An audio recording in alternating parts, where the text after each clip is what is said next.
Alors, je suis très impressionné et très heureux, presque ému, parce qu'il y a très longtemps, oui. Chère Christine Boutin, que je voulais vous rencontrer.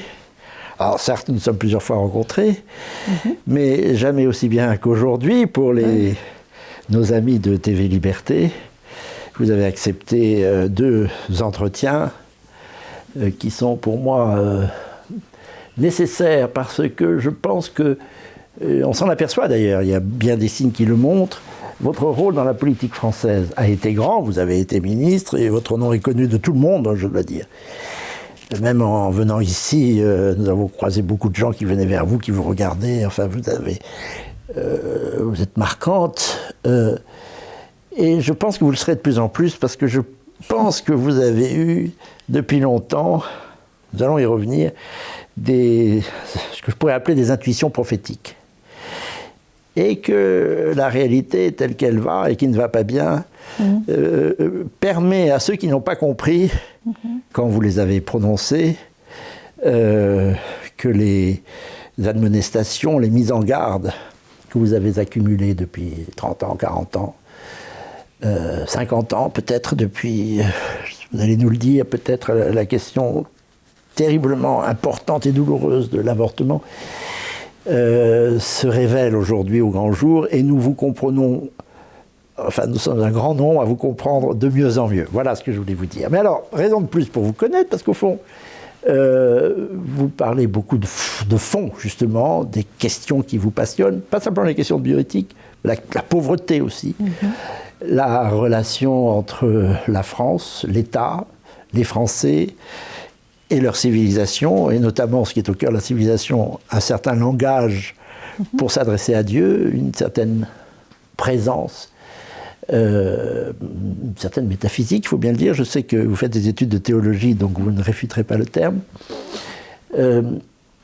Donc tout ça pour dire que votre parcours, j'ai même envie de commencer par cette question, non pas où vous êtes né, mais nous allons y revenir, mais vous avez toujours été catholique, ou votre foi chrétienne que l'on sait vive a des hauts, des bas, des instants de ferveur, des jours de doute. Comment avez-vous été chrétienne depuis 1988, je me suis convertie. J'étais catholique par tradition, j'ai été baptisée, j'étais d'une famille catholique qui allait à la messe le dimanche, mais on ne faisait pas la prière en famille. Enfin voilà, on était catholique, mais voilà. Non, pour répondre à votre question de façon précise, en 1988, je me suis convertie, vraiment, et j'ai pris la décision, Dieu premier servi. Dieu premier servi. Et vous en êtes au point de dire aujourd'hui, l'essentiel serait de réconcilier la France ou les Français avec Dieu. Absolument, absolument. J'en suis absolument convaincue. Je vais essayer de l'écrire dans un livre. C'est pas une chose facile parce que c'est gentil, mais il n'est pas encore écrit.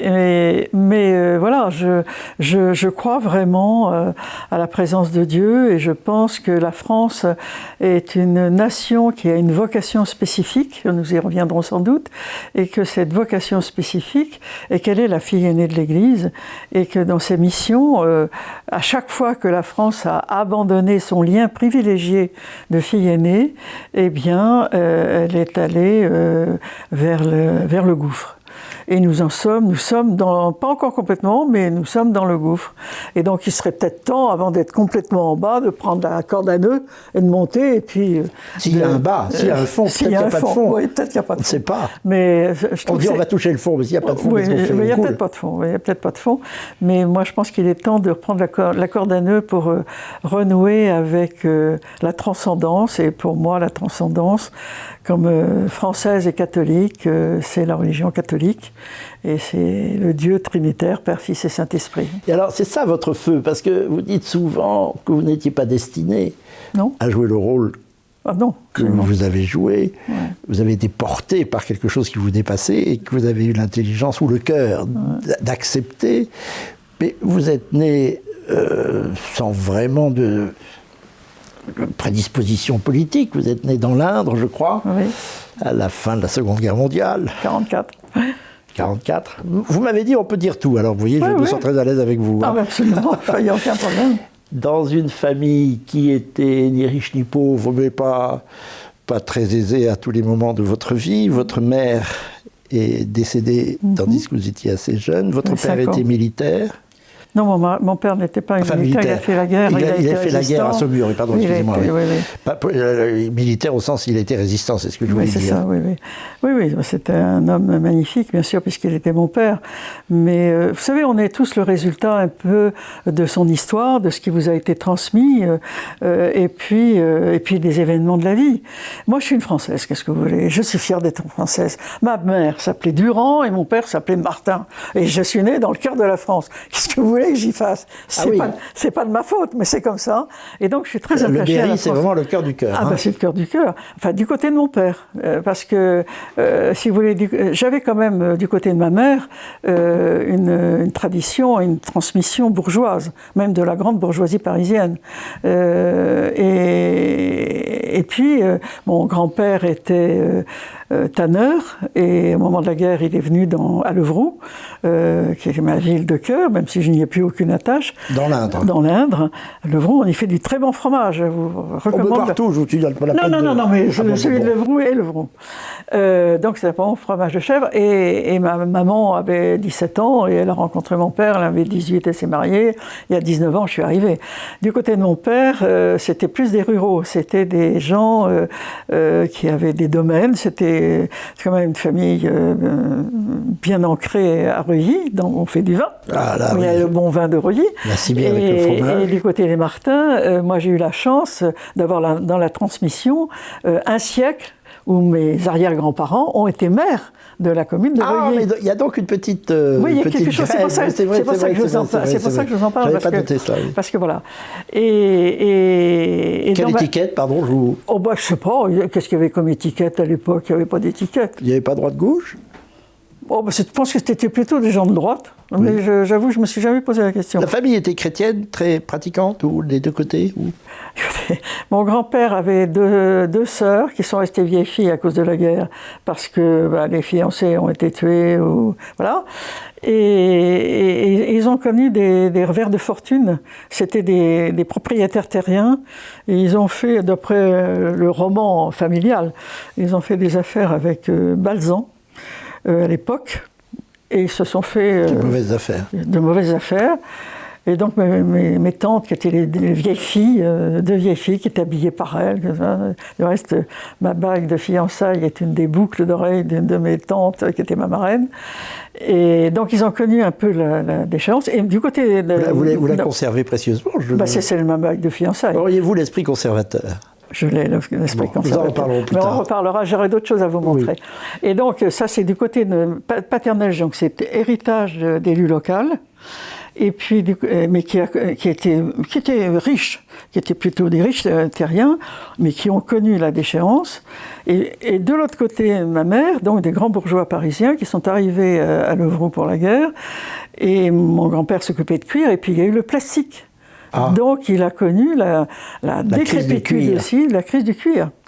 Et cet homme, ce grand-père, que j'ai beaucoup aimé bien sûr, d'autant plus que j'ai perdu ma mère à 5 ans, et j'ai vu mon grand-père qui avait grand train chez lui, faire la vaisselle avec un... voilà, et ça a été pour moi un modèle absolument extraordinaire, et toujours avec le sourire et toujours l'espérance. Voilà. Et du côté de mon père, l'autre génération, celle de mon père directement, ma mère je l'ai perdue très jeune, donc ça c'est si vous voulez, c'est aussi très formateur, parce que ça m'a aidé aussi à comprendre dans les lois bioéthiques un certain nombre de choses. Mais on y reviendra. Et mon père... lui s'est remarié avec une femme absolument magnifique qui a fait ce que je suis, et je lui dois beaucoup, mais elle n'est pas ma mère. Elle est décédée maintenant, mais elle n'a jamais été ma mère, et je sais donc très bien la différence entre la réalité biologique et la réalité d'adoption, malgré toute l'affection. Et je vous dis, je lui dois énormément. Peut-être que ma mère n'aurait pas sorti de moi ce que cette femme a pu faire de moi. Par l'affection. Oui, par le modèle. Qui n'était pas naturel. Enfin, non, bien sûr, c'était pas biologique. C'était pas biologique plutôt. Et mon père, lui, n'a pas réussi sa vie sociale. Ah. Au regard des canons de la réussite sociale, mon père n'a pas du tout connu la réussite sociale.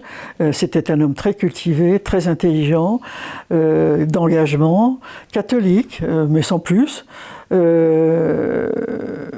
Et il a eu que des soucis, ce pauvre homme. Il a perdu sa femme, il avait que 2 filles, il est resté avec 2 filles, j'ai une sœur directe. Et puis après, il s'est remarié avec Granny, très bien.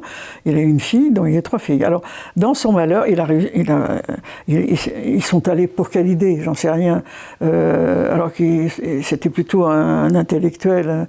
Il est allé faire de l'arboriculture. On a connu le gel des vergers. Et à l'époque, il n'y avait pas du tout les aides qui existent maintenant, même si le métier d'agriculteur est un métier très difficile. Et je les salue. Et une mauvaise récolte. C'est une très mauvaise année. Et donc nous, on a connu les huissiers, on a connu les papiers bleus, je crois, sur les portes des maisons. Enfin, presque la pauvreté. Ah ben oui, presque la pauvreté. Oui, oui. Ouais. Et donc, si vous voulez, mais c'est formateur. Hein. Ah, je vous assure que c'est formateur. D'abord, il y a le regard des autres, hein, qui permet de comprendre un petit peu plus vite les choses de la vie que d'autres et qui sont plus gâtés. Finalement, la vie vous a pas mal secoué très tôt. Oui, très tôt. Oui, très tôt. Mais c'est amusant parce que, si vous voulez, chacun a des 3 filles, 3 sœurs, j'ai une demi-sœur, mais c'est ma sœur, et on a réagi de façon différente par rapport à ces échéances. Mais moi, j'étais l'aînée, donc j'étais peut-être plus de conscience pour les choses et la nécessité de se bagarrer. Moi, j'ai toujours eu envie de me bagarrer. Et mon père, que j'aimais, bien sûr, je voyais bien qu'il n'était pas au top de ce qu'il espérait pour lui de sa vie. Et je me suis toujours dit, à 15 ans, mon cher papa, mais je ne lui ai jamais dit, dans ta douleur, tu n'as pas de garçon. Parce que si, il a eu un fils, j'ai perdu mon petit frère, moi, j'ai perdu un petit frère. Donc lui, il a perdu. Enfin, oui, c'était votre cadet. Si oui, mon cadet, il avait 1 an de moins que moi. Voilà. Et donc, mon père a perdu ce fils. De maladie ou il a eu, je sais pas, la maladie bleue, vous savez, les bébés qui se très jeune. Moi, je ne l'ai pas connu. Enfin, j'avais 1 an. Quoi, donc, et donc, je me suis dit à papa, parce que pour lui, naturellement, à cette époque-là, ça ne pouvait qu'un garçon qui prenne le relais de l'héritage d'élu local. Alors, il était avec 3 filles. Il adorait ses filles, ça, il aimait beaucoup ses filles. Mais moi, je savais très bien qu'il lui manquait ce garçon. Et moi, je me suis dit, tu verras, papa, à 15 ans, je serai élu local, tu verras, je le ferai. Donc je me suis dit ça in petto, quoi. Mais donc vous voyez... Élu local ? Élu local, oui, c'est... vous vous êtes dit ça à 15 ans, oui. Vous vous dites à 15 ans je le serai. Non, c'était pas possible. Si, à 15 ans... À 15 ans, vous vous êtes dit, je ferai de la politique, en somme, même locale. Pas de la politique. Pas de la politique. Ah, c'était pas de la politique. C'était... de la responsabilité, quand même. Maire d'un village, mais pas de politique. Ah non, moi, je voulais pas faire de politique. Déjà, il y a longtemps, on disait la politique, c'est un milieu épouvantable. Du reste, les cathos en particulier, fallait surtout pas aller... On allait faire toutes les actions sociales qu'il fallait. Politique, rien. Mais la politique, c'était certainement pas l'endroit où il fallait aller. Ce que vous désapprouvez aujourd'hui. Ah oui, ça on aura l'occasion d'en parler. Vous désapprouvez l'abstention politique générale. Bien sûr. L'engagement, enfin bon, l'engagement en général. Mais bon, donc la politique, c'est la plus belle des choses, ça je peux vous le dire dès le départ. Maintenant, avec l'expérience que j'ai, je pense que l'engagement politique est le plus bel engagement après l'engagement religieux. Le top, c'est l'engagement religieux. Et y a-t-il pas quelques similitudes ? Il y a un peu. Il faudrait qu'il y en ait un peu plus. Ça c'est sûr. Mais l'engagement religieux est absolu. Bien public, oui. Mais l'engagement politique est admirable. Enfin, moi je souhaite que tous les gens, du reste, les gens ne savent pas, mais ils font tous de la politique. Dans une relation de couple, il y a une relation politique. Il y a une relation de pouvoir dans une relation de couple. Et donc, on fait de la politique sans le savoir. C'est comme M. Jourdain, vous savez. Donc, mais ça, je l'ai appris plus tard.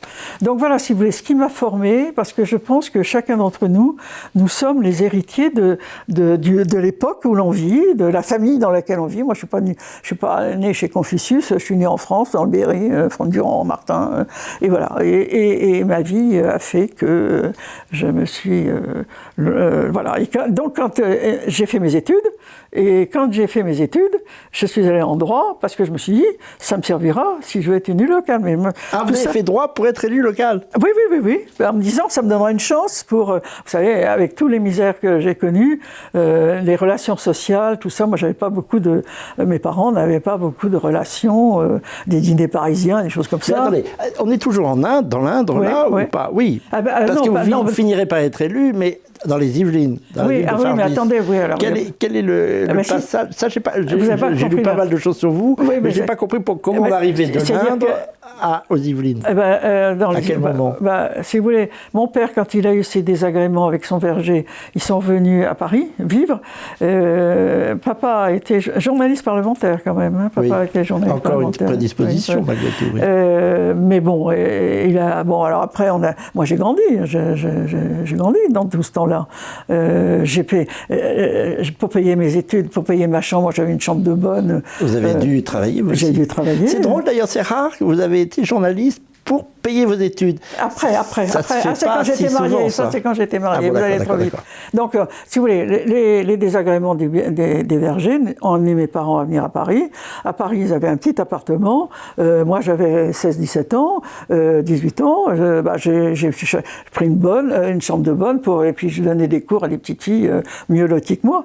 Et puis voilà. Et puis je me suis mariée. Et puis on était à Paris. Vous avez donné des cours du soir? Ben oui, j'ai fait travailler, je donnais le bain, je faisais comme beaucoup d'étudiants. C'est pour ça, quand j'entends les difficultés des étudiants, enfin bref. Qui se prennent par la main, les choses sont différentes. Mais donc voilà, je suis arrivée à Paris et on s'est mariés avec mon mari. Très jeune.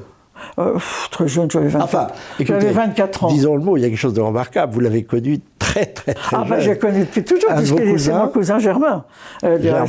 Mon cousin Germain, ce qui m'a valu beaucoup de rigolades ou de caricatures, mais moi je m'en fiche. Et quelques objections de l'Église?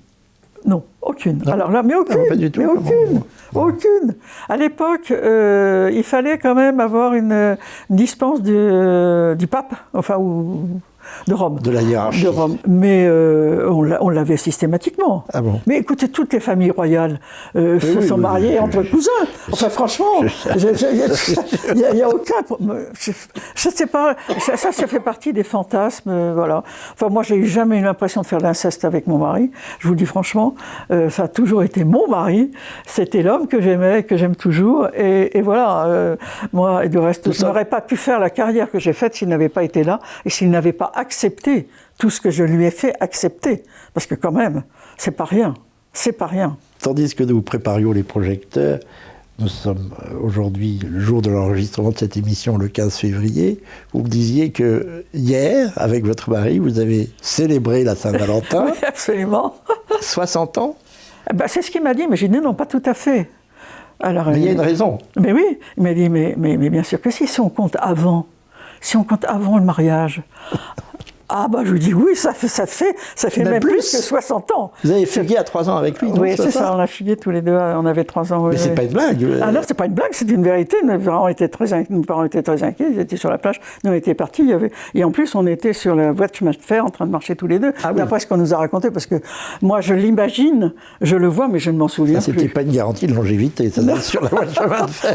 Ça c'est traduit autrement. C'est merveilleux, une osmose avec lui. Oui, c'était, je pense qu'on était faits l'un pour l'autre. Mais je ne veux pas vous dire que ça se passe... on ne s'est jamais vraiment disputé, mais il y a des moments de tension. Vous me parliez de la foi, est-ce qu'il y a des moments où... ça monte et ça descend. Mais dans la vie de couple, c'est aussi comme ça. Il faut aussi apprendre à supporter l'autre comme il est. C'est pas toujours ça. Il aime beaucoup la chasse, il se consacre beaucoup à la chasse. Alors que moi, du côté de Rambouillet, voilà. C'est pas du tout votre non, pas du tout. Moi, je soutiens la chasse parce que quand on a un mari chasseur, ou qu'on est dans un milieu de chasseurs, mes grands-parents étaient chasseurs. Mais moi non, pas du tout. Mais quand on connaît la chasse, ça fait partie aussi de la transmission. Quand on a, alors je ne vais pas faire l'histoire des galinettes, mais il y a les bons chasseurs et les mauvais chasseurs. Mais quand on a un bon chasseur, eh bien on voit que c'est un véritable art. la chasse. C'est un respect de la nature, comme très peu de Français la connaissent. C'est un respect de l'animal absolument incroyable. Et du milieu et de la forêt, oui, de des tout, arbres. Mais bien sûr, Oui. c'est des écologistes avant tout le monde, Oui, on y les chasseurs. Aussi, et donc, voilà, moi j'ai beaucoup de respect pour cet art. Et quand j'étais en responsabilité politique, j'ai beaucoup soutenu la chasse. Mais moi, je suis incapable d'avoir un fusil. Ça serait dangereux de me donner un fusil. Moi, Puis vous ne tireriez peut-être pas. Ah non, je ne pourrais pas. Oui, j'ai une fois essayé avec des, vous savez, des trucs, je ne sais plus comment ça s'appelle, les trucs. Des fausses balles, oui. Non, vous n'êtes pas chasseur. Ah, pas du tout. Non, on n'a pas. Je dirais pas. Moi non plus. C'est des trucs en plastique, les ronds là. Enfin, excusez-moi, Louis va pas être content quand il va voir ça. Je suis pas capable de dire. Louis, c'est votre mari. C'est mon mari. Bah, écoutez, mais peu importe. Bon, enfin bref, j'ai fait une fois la carabine, enfin machin tiré dans un truc en plastique là, en argile. À la foire. En argile. Ah oui. Balle trappe. Oui, balle trappe, mais comment ça s'appelle? Bon, on va pas passer là. L'émission là-dessus. Plus loin là. Ça donne des bleus dans les épaules. Non, c'est horrible. Mais c'est beau. C'est la chasse. Quand on est chasseur et qu'on aime la chasse, c'est un art et ça vient du fond des âges. Ça vient du fond des âges. Et c'est absolument admirable. Ce qui vient du fond des âges a une supériorité sur ce qui est moderne. Non, mais participe. Ah, pourquoi pas? Non, ça n'a pas une supériorité, ça participe et ça nous rend responsables du présent. Le cuir a une supériorité sur le plastique quand même. Vous voyez ce que je veux dire? Oui, bien sûr. La longue durée parle, c'est un critère de vérité, le temps. La durée. Ah ben bien sûr, mais c'est ce que je vous dis. Vous le dites de façon plus élégante que moi. Mais moi, non, mais je vous en prie. mais c'est ce que je viens de dire, c'est ce que je voulais dire en tous les cas. Oui. C'est-à-dire que ça vient du fond des âges, et ce qui vient du fond des âges a été poli par tous les âges pour arriver à un moment qui est quand même plus beau aujourd'hui qu'il ne l'était hier. Enfin, moi, c'est ce que je trouve. Et je pense que la chasse d'aujourd'hui, si on revient sur la chasse d'aujourd'hui est un plus bel exercice qu'elle ne l'était à l'âge de Cro-Magnon. Ah oui, vous avez un petit côté progressiste quand même. Hein. Ah bah oui, mais le mot progrès est un mot... Tout péché miséricorde. Hein. Mais le mot progrès, et on y reviendra certainement, est un mot... Un peu pipé. Oui, il a été très, très abîmé. Enfin, c'est une utopie. Par le progressisme en particulier. Oui, absolument. Alors, donc, vous êtes étudiante, vous financez vous-même vos cours, oui. Vous avez fait droit parce que vous vouliez quand même être élu local. Oui. Vous ne dites pas encore de politique. Oui. Et vous avez fini par l'être, mais cette fois dans les Yvelines. Oui, parce que comme beaucoup de jeunes ménages de l'époque, ce qui fait quand même un certain nombre d'années. Vous êtes parti en banlieue, j'étais toujours tentée d'être une élue. Mais à Paris, c'était pas possible. C'est trop politique, c'est trop politicien. Et puis c'est trop un milieu de perdition. Et puis c'est un milieu où on va pas. Il ne faut pas aller dans ce milieu-là. Donc Paris, c'était terminé. Mais on a cherché une maison, on a cherché à se loger. J'avais 3 enfants, le 3e arrivait. Il fallait qu'on se trouve un logement. Mes grands-parents étaient décédés. J'ai eu un petit peu de la vente de leur maison dans le Berry, mais je peux vous dire, dans le Berry, ça vaut pas cher. Non, certes. Mais ça nous a donné un petit capital qui nous a permis de trouver une maison dont personne ne voulait, parce qu'elle était isolée, dans les bois. Paraît-il qu'il y avait eu un assassinat là-dedans, alors personne ne voulait l'acheter. Il ne faut pas le dire. C'est pas d'importance, ça fait longtemps maintenant. Et puis nous, on est très heureux depuis. Et donc, on est arrivé dans les Yvelines, et dans ce charmant village d'Auffargis. Un peu au nord de Rambouillet, pour situer. À 10 km de Rambouillet, au nord. Et là, la première année, on est arrivé en 73, et en 74-75, j'ai pu regarder ce qui se passait dans la commune d'Auffargis, et j'ai vu que là, il n'y avait pas de politique, on gérait la commune, et que le maire était plutôt bien, donc je suis allé le voir, le maire. Parce que 77 se préparait pour les municipales. Et oui. Je suis allé avec mon petit garçon, qui avait 3 ans. Vous aviez 30 ans. Oui, j'étais toute jeunette. À peine. Oui. J'étais toute jeunette. Et jeune et jolie.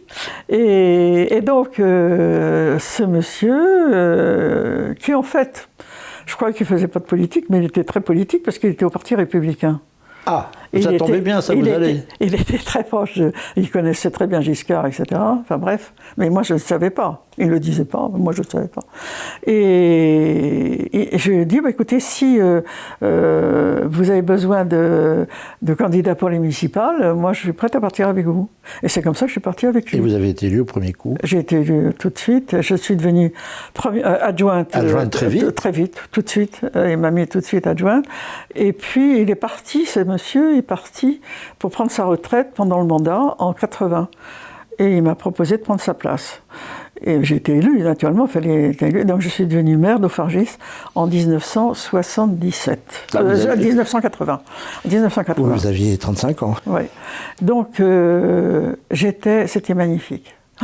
Vous étiez heureuse. Ah oui. Et vous avez pu dire à votre père, il était toujours de ce monde, finalement, tu vois, je suis arrivé. Oui, il était content, il était fier. Il était content. Et moi, j'étais contente pour lui. Donc voilà, c'était très bien.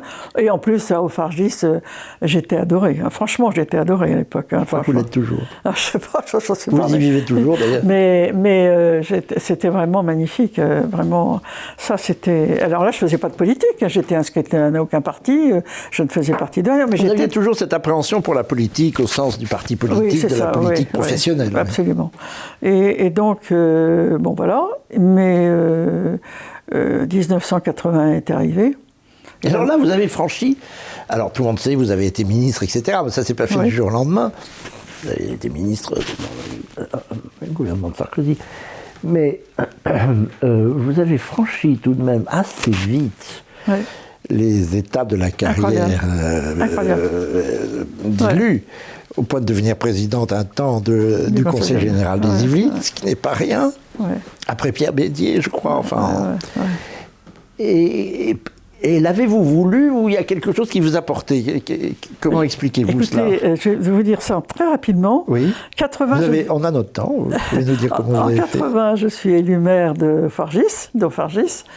En 1980, M. Mitterrand, on dirait que je lui dois tout à M. Mitterrand. Ah bon? Ah bah oui, je lui dois tout, parce que s'il n'avait pas été élu, je serais resté tranquillement, maire d'Auffargis, et puis tout allait bien. Mais en 80, Mitterrand arrive. Pour moi, c'était l'épouvante. Moi, j'ai fait partie des Français, de façon stupide. C'est comme en mai 81, oui. En mai 81, où j'ai vu les chars russes arriver sur la place de la Concorde. Moi, j'ai fait partie des Français qui ont pensé ça. Donc je me suis dit, il faut faire quelque chose. Il faut faire quelque chose. Donc c'est pour ça que je dois tout à M. Mitterrand. Que je n'ai jamais rencontré. Je n'ai jamais rencontré M. Mitterrand. Du reste, tant mieux, parce que tout le monde avait l'air très séduit par ce monsieur. Mais donc... vous l'auriez été. Pardon? Vous l'auriez été. Sans doute. Ben, justement, alors heureusement que je n'ai pas vu, j'étais protégée. Déjà. Vous avez toujours été protégée. Et donc, oui, c'est vrai, je le crois. Et donc, 82, je me dis, il faut faire quelque chose.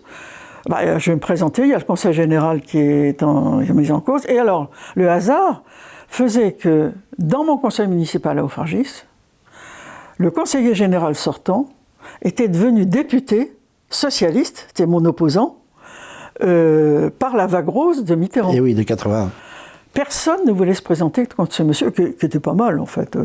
Du reste, enfin, on pourrait en parler pendant des heures, mais enfin, bref. Mais en bonne chrétienne, vous comprenez vos adversaires. J'ai remarqué ça très souvent. Vous avez de la compréhension. Je sais pas, mais la politique m'a aidé, en plus. Ça aide beaucoup à beaucoup de choses. C'est un des bons côtés de la politique. Oui, c'est des beaux côtés. C'est connaître les reins et les cœurs. Pardon? De connaître les reins et les cœurs, de déterminer les ressorts intimes des gens qui sont en face de nous. Bref, ce brave monsieur conseiller général sortant, il se représentait, il était élu avec Mitterrand. Moi, je voulais faire quelque chose. Personne ne voulait se présenter contre lui, puisqu'il était plutôt apprécié comme conseiller général. Et vous y allez? Et moi, je suis allé avec mes amis de l'époque. On est parti avec un camion complètement défoncé. Eux, ils vendaient des fromages sur les marchés. Et on est parti. Moi, je ne savais même pas quels étaient le nombre de communes qu'il y avait dans ce canton, enfin bref. Et je suis parti en disant on va gagner. Mais on va gagner. Alors tout le monde me regardait. J'étais jeune. Un peu faux-folle. Non, pas faux-folle. Non, pas faux-folle. On se disait, elle est un peu faux-folle en disant on va gagner, ça passe pas assez. Ah oui, sous cet angle-là, oui, farfelu. Ça paraissait farfelu. Mais j'étais pas faux-folle. Vous n'étiez pas favorite. J'ai toujours été très sage, en fait. Trop sage. Moi, j'ai toujours été sage. Donc, j'étais pas faux-folle. Mais c'est vrai que c'était faux de dire que j'allais gagner, parce que j'avais aucune chance a priori. Non, mais parce que vous avez toujours une grâce. Oui, je sais pas. C'est ça. Et vous l'avez senti en vous-même. Et j'ai été élu. À la grande surprise de tout le monde, j'ai été élu. Sauf de moi, j'étais sûr que j'étais élu. Bon, c'est en 82. Sur ce, donc Giscard battu. Giscard, ça aussi c'est incroyable, Giscard remarque cette femme inconnue à Rambouillet, là où il chassait. Mais oui, c'est ça, c'était une ville d'ailleurs, une ville présidentielle. Oui, une ville présidentielle, c'est toujours... Oui, enfin, c'est pas rien. Bon, bien sûr. Et donc, qu'est-ce que c'est que cette femme absolument inconnue qui a été battue, qui a battu un député socialiste à l'époque. Donc un jour, alors j'étais journaliste, effectivement, à ce moment-là, au Crédit Agricole, dans une revue de droit pratique. Je reçois un coup de téléphone à mon bureau, le cabinet de Giscard. J'ai cru que c'était mes copains qui me faisaient une blague. Une blague, oui. Eh bien non, c'était pas une blague. C'est que le cabinet Giscard, président Giscard d'Estaing, souhaiterait que vous fassiez partie de la structure qu'il a créée, qui se réunit tous les mois, le Conseil pour l'avenir de la France. Ah oui, dirigé par Michel Pinton. Michel Pinton et Giscard, bien sûr. Il y avait Giscard à chaque fois, bien sûr. Michel Pinton, j'ai très bien connu. Et donc, surprise passée, je dis oui. Je ne vais pas dire non. Ça me donnait l'occasion de rencontrer des anciens ministres, des chefs d'entreprise, des gens que je ne rencontrais jamais, que je ne savais pas moi. Et je suis allé au Conseil pour l'avenir de la France. Il n'y avait pas beaucoup de femmes, mais bon, j'étais là. Et très vite, je me suis dit, mais ça ne va pas du tout, ils sont complètement à côté de la plaque, ces gens-là. Ils ne connaissent pas la vie des gens. Enfin, vous voyez que les choses n'ont pas beaucoup changé. C'était déjà le cas, oui. Et donc, bon... Ça, les giscardiens, ils ont toujours été un peu en apesanteur. Hein. Oui, mais je n'étais pas consciente de choses, là aussi, à l'époque.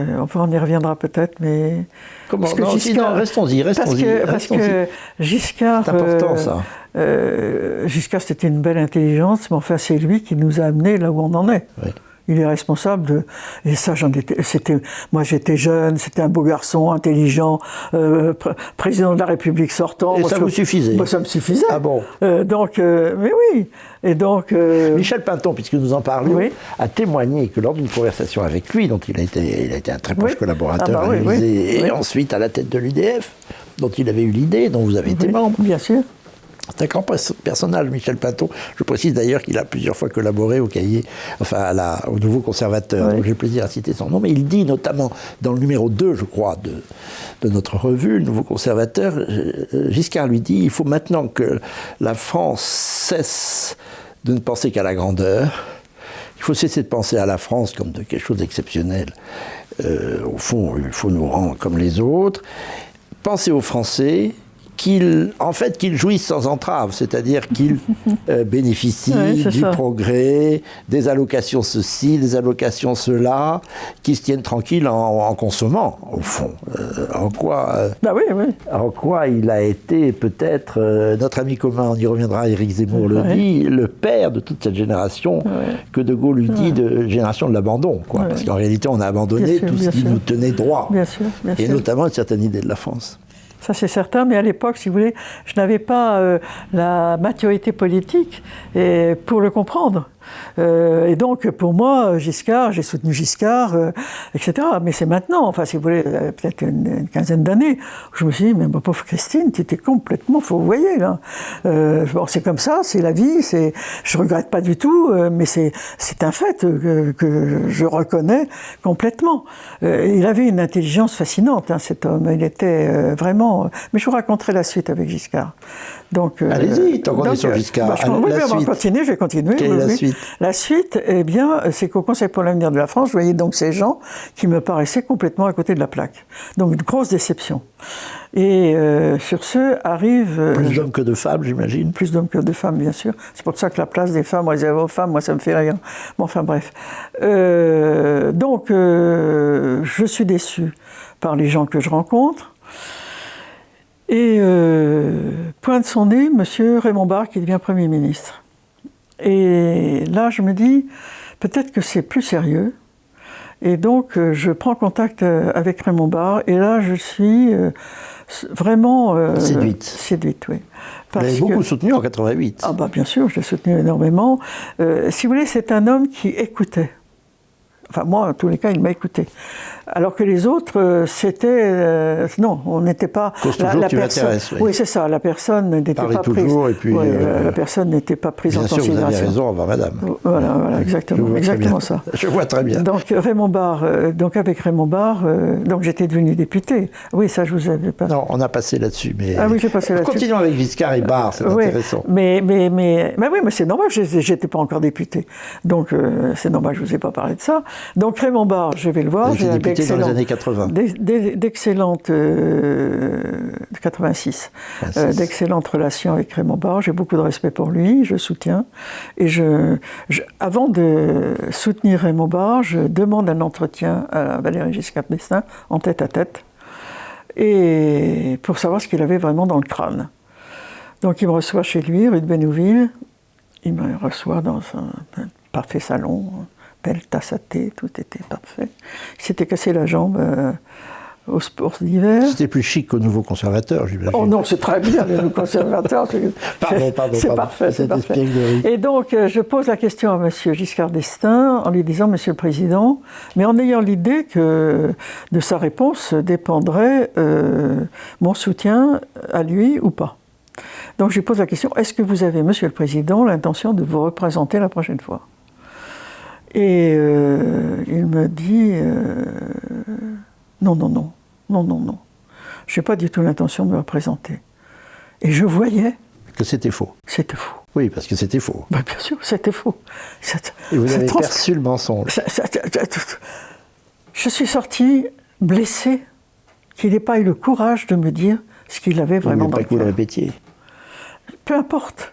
Moi, je suis venue en ami, une relation de confiance.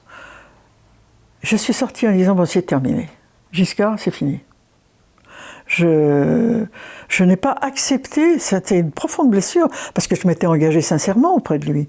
Et en sortant de là, je me souviens, en descendant les marches de son appartement, son immeuble, je ne sais plus ce que c'était. Rue de Bénouville. Rue de Bénouville. Je me suis dit, c'est terminé, je ne peux pas... pourquoi n'a-t-il pas eu le courage de me dire, à moi, petit conseiller général que je suis devenu... vous aviez compris les hommes politiques mentaient facilement, peut-être? Il était temps je ne sais pas, que vous le compreniez. Je ne sais pas. Alors, nous allons voir, peut-être que ça a déterminé votre côté un peu, pas nécessairement solitaire, mais enfin, vous avez fait surtout confiance à vous-même. Vous avez été très indépendant dans la politique française. Grâce à une solide implantation locale, on a vu, bien que l'on ne puisse pas entrer dans les détails, que vous avez franchi toutes les étapes au point de devenir un certain temps président du Conseil général des Yvelines, avec ou proche de quelqu'un dont nous parlerons peut-être, c'est M. Larcher, président actuel du Sénat, dont vous m'avez dit un jour que c'était presque votre frère. Enfin, c'est assez amusant. Oui, c'est un frère politique. Ça prête à confusion, d'ailleurs. Oui, on a vécu 20 ans, 25 ans c'est Rambouillet. Hein. Oui, c'est Rambouillet. On était les deux personnalités du Sud-Yvelines. Avec votre poulain Jean-Frédéric Poisson, qui sera lui aussi, à qui je passe la main. Maire de Rambouillet, à qui vous avez passé la main à plusieurs titres, d'ailleurs. Et votre implantation est telle que vous devenez presque inamovible député de Rambouillet. Et là, vous avez une implantation solide de parlementaires, élus, réélus, ce qui vous permet une certaine liberté, et au fond, vous êtes sûr de vous à l'Assemblée nationale, vous jouez votre rôle tel que vous sentez devoir le mener, c'est-à-dire que rien ne vous fait peur en réalité. Et vous vous épanouissez d'une certaine manière, vous comptez beaucoup, et on a l'image, tous les Français ont l'image d'une sorte de facilité et d'une aisance que tout le monde n'a pas, qui va un jour, alors là on est un peu plus tard en 99, jusqu'à cette image qui vous rendra célèbre, vous brandissez la Bible lors du débat sur le Pax. Alors, à ma demande, vous l'avez apporté, c'était cet exemplaire-là. Oui, c'était celle-là. Oui. Et alors, racontez-nous comment ça s'est passé, parce qu'on a dit aussi que c'était le règlement de l'Assemblée. Dites-nous comment ça s'est passé, cette affaire de Bible. On est en 99 dans le débat sur le pacte civil de solidarité, le Pax, qui vous a révolté. Est-ce qu'on parle du fond une minute? Pourquoi non, parce que non. Je pense qu'on aura l'occasion. Oui. Ah oui, parce on que parlera tout à l'heure. J'ai besoin aussi de vous dire mon engagement pour la vie. Oui, parce il va falloir. Elle est à l'origine. On reviendra à Giscard et 75 et l'avortement. Bien.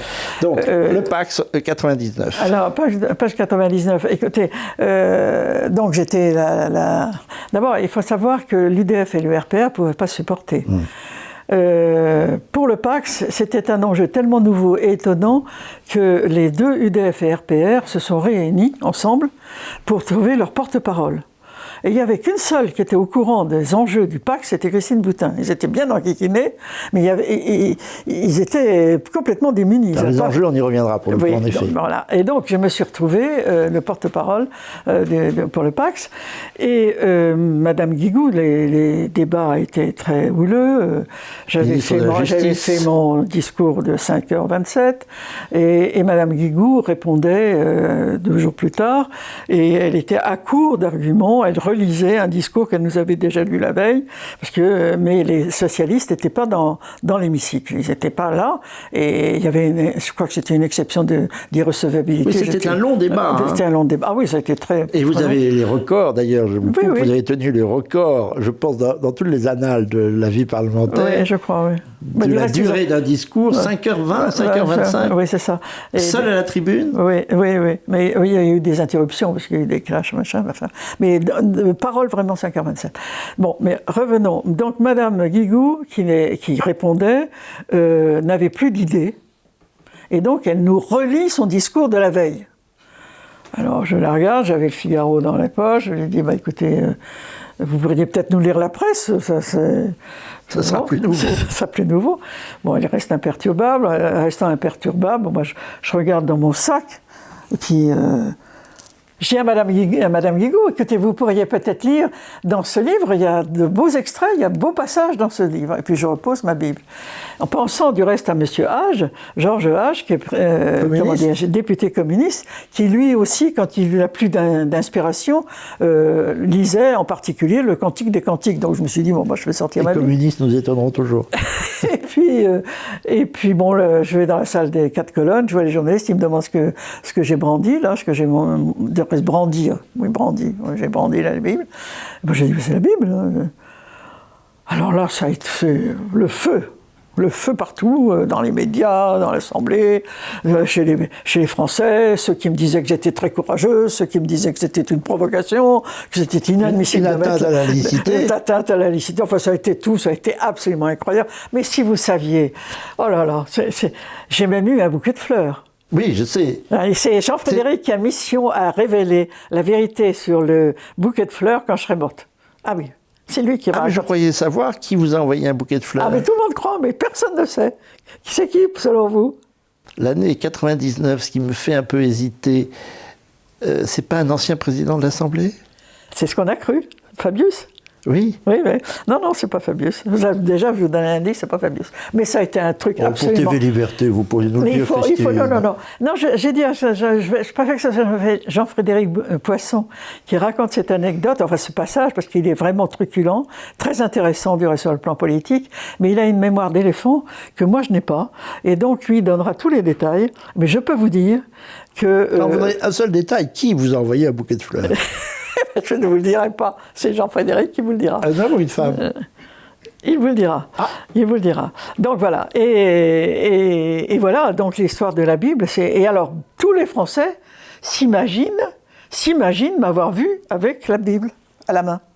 Or, les images qui sont passées à la télévision, puisque ça a été un événement à l'époque, ce n'est pas la Bible qu'on montrait, puisque mon geste a été tellement rapide que les télévisions, les caméras de l'Assemblée n'ont pas eu le temps de filmer.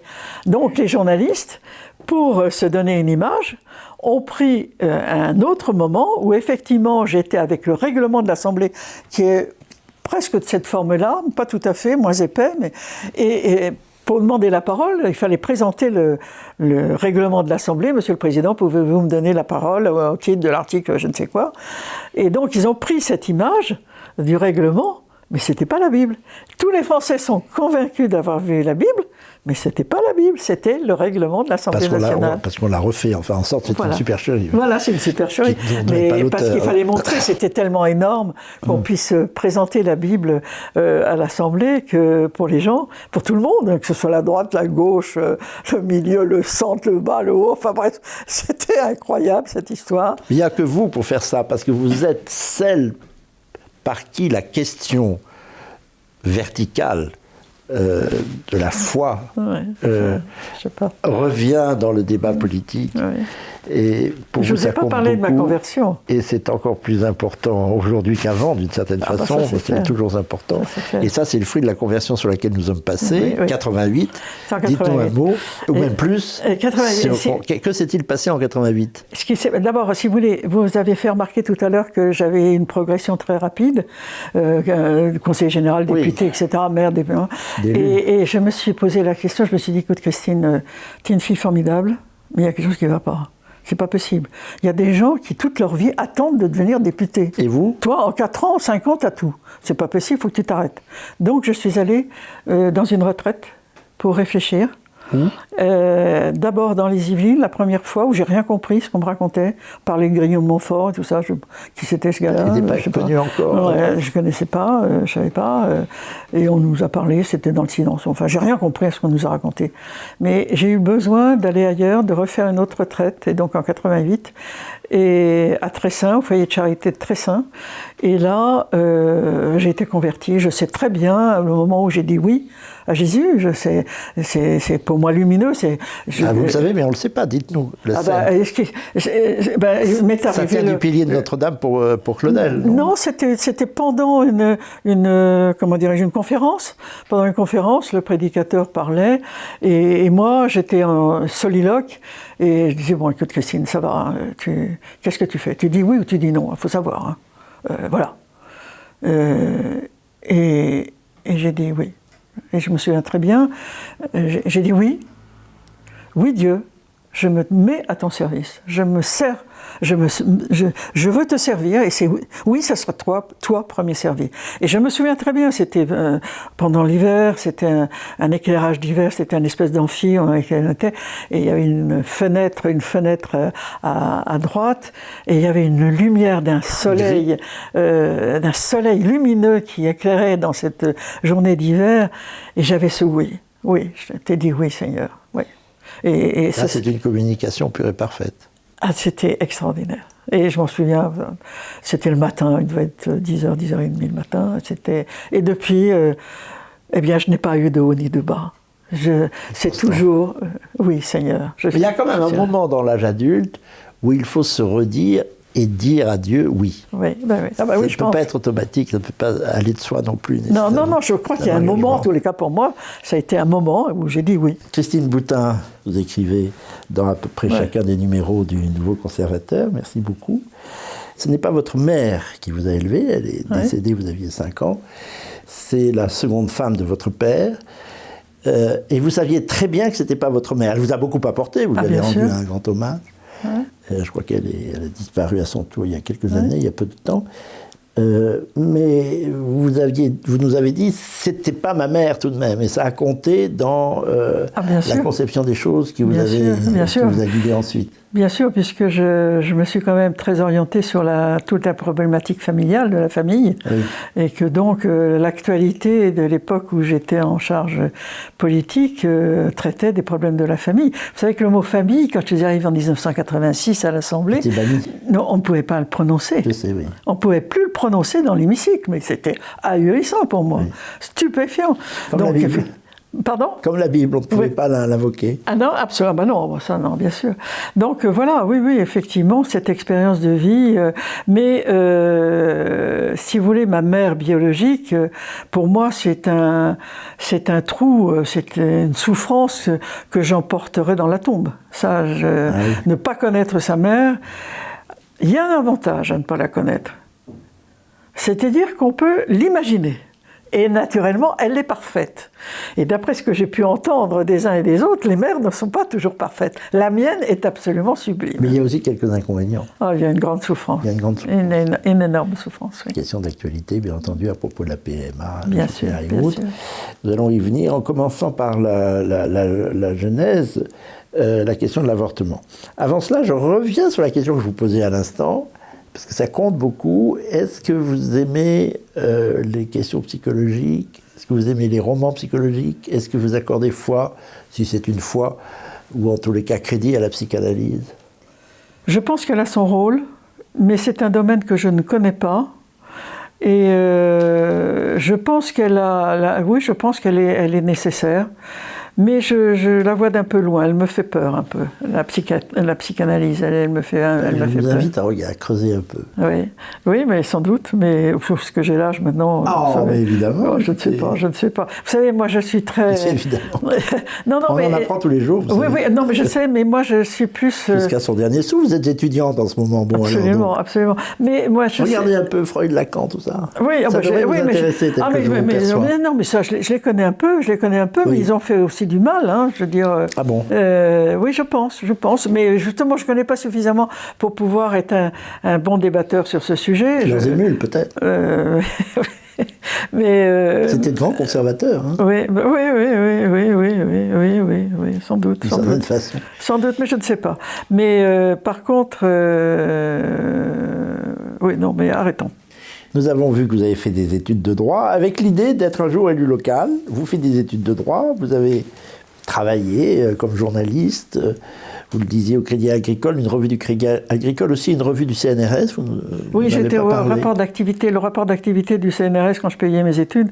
J'étais au service des relations extérieures, et j'ai collaboré à la réalisation du rapport d'activité annuel du CNRS. Et vous avez rencontré de grands personnages. Ah bah oui, c'était extraordinaire. J'ai rencontré tous les prix Nobel, Wolf, Jacob, Monod, enfin tous ces gars-là, comment il s'appelle, celui qui était dans sa petite...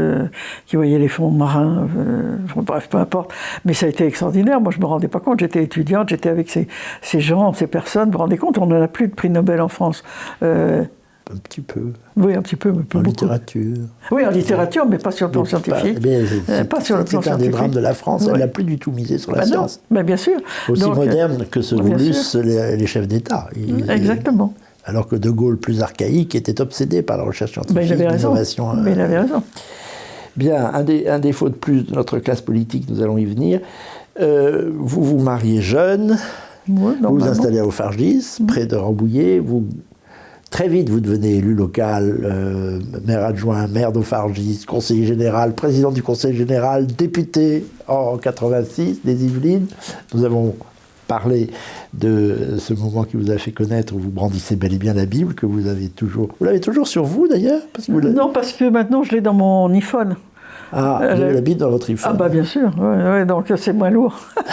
Bon, et tout ça à propos du Pax. Mais le Pax n'est pas arrivé, il n'est pas tombé du ciel, c'est arrivé au milieu d'une séquence. Et vous avez dit quelque part, ou écrit, que cette séquence commençait avec une des questions qui a déterminé votre engagement politique, c'est la question de l'avortement, la loi Veil, en 1975.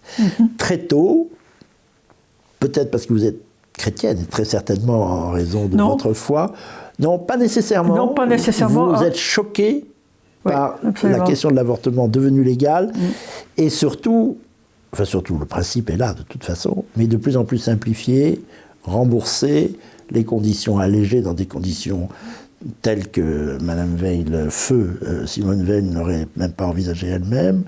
On est à 14 semaines. Dans d'autres pays, c'est encore plus long. On peut porter un enfant pendant pratiquement 6 mois, et ensuite, que dire? J'ose pas dire, s'en débarrasser. Oui, le tuer. Oui, c'est le tuer. Enfin, éliminer. Bien sûr. Puisqu'un enfant à 7 mois est viable naturellement depuis longtemps déjà. Non, mais si vous voulez, en ce qui concerne la vie, oui, j'ai été frappée parce qu'à l'époque, c'était pas pour des questions religieuses, mais j'étais à l'époque où je mettais mes enfants au monde, tout simplement. Ah oui. Et donc, je me réveille un matin, à 75, j'étais pas engagée. En 75, vous aviez 30 ans. Oui, c'est ça, et j'étais pas politique, j'avais aucun mandat, oui. Etc. Donc, je me réveille un matin, puisqu'on avait l'habitude, on a toujours l'habitude avec mon mari de nous réveiller avec la radio, et j'apprends que la France avait voté la loi sur l'avortement. Et ça, je l'ai dit, je l'ai écrit dans des bouquins. J'ai reçu un coup de poignard dans le cœur. Franchement, quelle expression, un coup de poignard. Un coup de poignard. Comment est-ce que la France a-t-elle pu faire une chose pareille? Enfin, mais si vous voulez, c'était l'époque où je portais mes enfants, moi, je veux dire. Bon. Et donc, quand je suis arrivé à l'Assemblée, je me suis battu pour y arriver. Ça s'est pas fait facilement. Mais je me suis dit, bon, je vais pas rester à rien faire de la figuration. Qu'est-ce que je vais faire? Mon enjeu, alors dans une inconscience totale, mais c'est bien d'être inconscient de temps en temps, parce que parfois on n'aurait pas le courage, vous savez, de faire les choses. On est porté par autre chose. Oui, exactement. Et je me suis dit, je vais être la voix de la vie. Non, mais il fallait être cinglé pour penser faire de la politique et se dire qu'on allait être la voix de la vie en 1986. Mais ça, c'est votre côté intuitif et, inconscient, et prophétique, oui. Oui, c'est ça. Enfin, bon. Et donc, ceci m'a amené, n'était pas du tout une comment dirais-je, une scientifique, ni médecin, j'avais aucune connaissance en médecine, il fallait que je réfléchisse un petit peu, que je travaille sur ça. Alors, tiens, j'ai quelque chose de particulier à vous dire, une petite confidence, qui n'est pas très connue. Une confidence pour TV Liberté. Qui n'est pas très connue. En 86, donc, j'ai été élue, et puis M. Mitterrand était donc président de la République, et arrivait 1989, et c'était le bicentenaire de la Révolution. Et la grande préoccupation et la grande idée de M. Mitterrand à l'époque, c'était de fêter le bicentenaire de la Révolution française par les nouveaux droits de l'homme qui étaient les lois bioéthiques. On ne savait pas du tout ce que ça voulait dire à l'époque, la bioéthique. C'est un mensonge d'ailleurs. Bien sûr. C'est bioéthique, bien sûr. Au fond. Mais enfin, donc on ne savait même pas de quoi vraiment parler. Mais comme députée, j'étais naturellement, puisque sensibilisée aux problèmes de la vie, j'avais mes oreilles et je savais donc l'intention de M. Mitterrand. J'ai donc décidé, dans les années 87-88, de réunir autour de moi un certain nombre de personnes, de droite comme de gauche du reste, et qui, parfois certains étaient favorables à l'avortement, mais qui pressentaient que derrière cette idée de bioéthique et de nouveaux droits de l'homme, il y avait une atteinte à la dignité de la personne humaine qui était en jeu. Et donc, c'était des personnalités absolument de très haut niveau. J'avais le professeur Testard, par exemple. Oui, Testard, Jacques Testard. Bien sûr, Jacques Grand Testard. Personnage. Et puis, il y avait d'autres qui étaient des intellectuels ou des psychologues, des psychanalystes aussi. Qui étaient... Oui, parce qu'ils ont un rôle... Vous négligez vos renforts, parce que les psychanalystes devraient aborder dans votre sens, à mon avis. Mais justement, il y avait Monette Vacquin, par exemple. Voilà. Monette Vacquin, avec laquelle qui était donc autour de la table, et nous étions une petite dizaine, et on se réunissait pour savoir comment faire pour stopper ces nouvelles lois, cet anniversaire, ce bicentenaire. Et on est arrivé. Personne ne le sait, mais en fait, on n'a pas fêté le bicentenaire de la Révolution française sous cet angle-là, pas du tout. Parce que chacun, qu'avez-vous fait ? Eh bien, chacun, on a dans notre sphère d'influence, nous avons influé pour que ça ne se fasse pas et que Mitterrand ne prenne pas cette décision. Parce que je vous dis, j'avais des gens de gauche, des gens de droite, des gens même qui étaient certains. Et le Saint-Esprit vous a aidé aussi ? Je ne sais pas, mais c'est une vérité. Ça, personne ne peut le contester. Mais personne n'en sait rien, sauf les personnes qui étaient autour de la table. Et que moi, j'ai constaté. Je ne sais pas comment ça s'est fait. Mais ce qui est la vérité, c'est que ça n'est pas venu. Ça n'est pas venu. Et vous vous rendez compte ? Alors, je me suis dit, c'est bien. Est-ce que, en chinoisant un peu, c'était peut-être pas si illogique que ça ? Non. Célébrer la Révolution en mettant en avant des lois bioéthiques. Mais bien sûr. Qui vont jusqu'à l'assassinat d'enfants. Mais bien sûr. De leur mère. Bien sûr. Mais vous vous rendez compte de la force symbolique ? Bien sûr. C'était du côté de Mitterrand, je comprends très bien. Et l'euthanasie. Mais bien sûr, compte tenu de ses choix. La mort. Oui. Oui. Il y a un lien entre la révolution, la terreur et la mort. Mais bien et sûr. la culture de mort, comme dit Jean-Paul II. Naturellement. Mais c'est aussi la raison pour laquelle moi je ne voulais. Mais du côté de Mitterrand, c'était plutôt bien vu. Mais voilà. Moi, j'ai tout à fait senti le danger qu'il y avait derrière tout ça, alors que je ne supposais pas à l'époque le Pax, la GPA et tout, et le transhumanisme qui arrive aujourd'hui, etc. On commence avec l'avortement et on finit au transhumanisme. Mais bien sûr. Il faut bien le dire, c'est ce qui vous rend prophétique. Parce que là, on commence à comprendre la force de vos intuitions des années 70-80. Après viendront le mariage homosexuel, la PMA, etc. Et donc, mais vous vous rendez compte, c'était quand même, même si je n'étais pas consciente, et peut-être que certains autour de la table avec moi l'étaient davantage que je ne l'étais, mais la force symbolique qu'aurait eu le bicentenaire de la Révolution française sur ce thème, même si on... Je regrette presque. Hein. C'est très pédagogique sur la Révolution française. Mais à l'époque, on ne l'aurait pas vécu comme ça du tout. Ça aurait accéléré tous les mouvements. Peut-être. Ça, c'est certain. Ça, c'est certain. Stratégiquement, vous avez raison. Il fallait éviter. Et donc, moi, je me suis dit, on a gagné 100 ans. C'est quand même pas si mal. Mais je ne pensais pas que tout ce qui allait nous tomber sur la tête allait être si rapide, si vous voulez. Mais voilà. Et ça, je dois dire, c'est la première fois que je le dis. Hein. Alors, les seules personnes qui peuvent témoigner de cette réalité, c'est les personnes qui étaient autour de la table. Et je ne me souviens pas de toutes les personnes, mais je me souviens de Testard, je me souviens de Monet de Vacquin. Il faudrait que je retrouve les noms, mais il y avait je vois parfois des psychanalystes, effectivement, qui écrivent et qui étaient avec moi. Et qui abondent dans votre sens. Eh bien, bien sûr, c'est bien ce que je disais. Mais bien sûr. C'est des renforts. Oui, bien sûr. Bon. Donc, voilà. Notamment pour la question de la PMA et GPA, la question alors, du père et de la mère. Ce qui s'était passé aussi, et qui a été pour moi d'un très grand secours, c'est que beaucoup de personnes me disaient, quand je me suis engagée en 86, on parlait un peu du professeur Lejeune. Oui. Et on me disait surtout de ne pas aller voir le professeur Lejeune. Eh bien, parce que me dit, si tu veux dire ce qu'est la Fondation Lejeune, créée par le professeur Lejeune. Bien sûr. Et qui a eu ce génie de montrer que des enfants très handicapés, parce qu'on nous a fait ce coup-là, il faut avorter pour éviter que les enfants malformés, étaient non seulement viables, mais bien heureux et rendaient leurs parents. Le général de Gaulle l'a dit à propos de sa fille Anne, qui était trisomique, qui a été une révélation chaque jour de sa vie et un soutien chaque jour de sa vie. Donc toute vie compte, même amochée dès le départ, ou amochée ou embellie, on ne sait pas que dire, c'est la vie. Absolument. Et donc le professeur Lejeune, que j'ai fini par rencontrer alors que tout le monde me disait si tu veux faire une carrière, ce qui n'était pas mon objectif de faire une carrière, je voulais travailler et servir, mais ne va pas voir le professeur Lejeune parce que ta carrière est finie. Enfin, je m'en suis tout à fait rendu compte.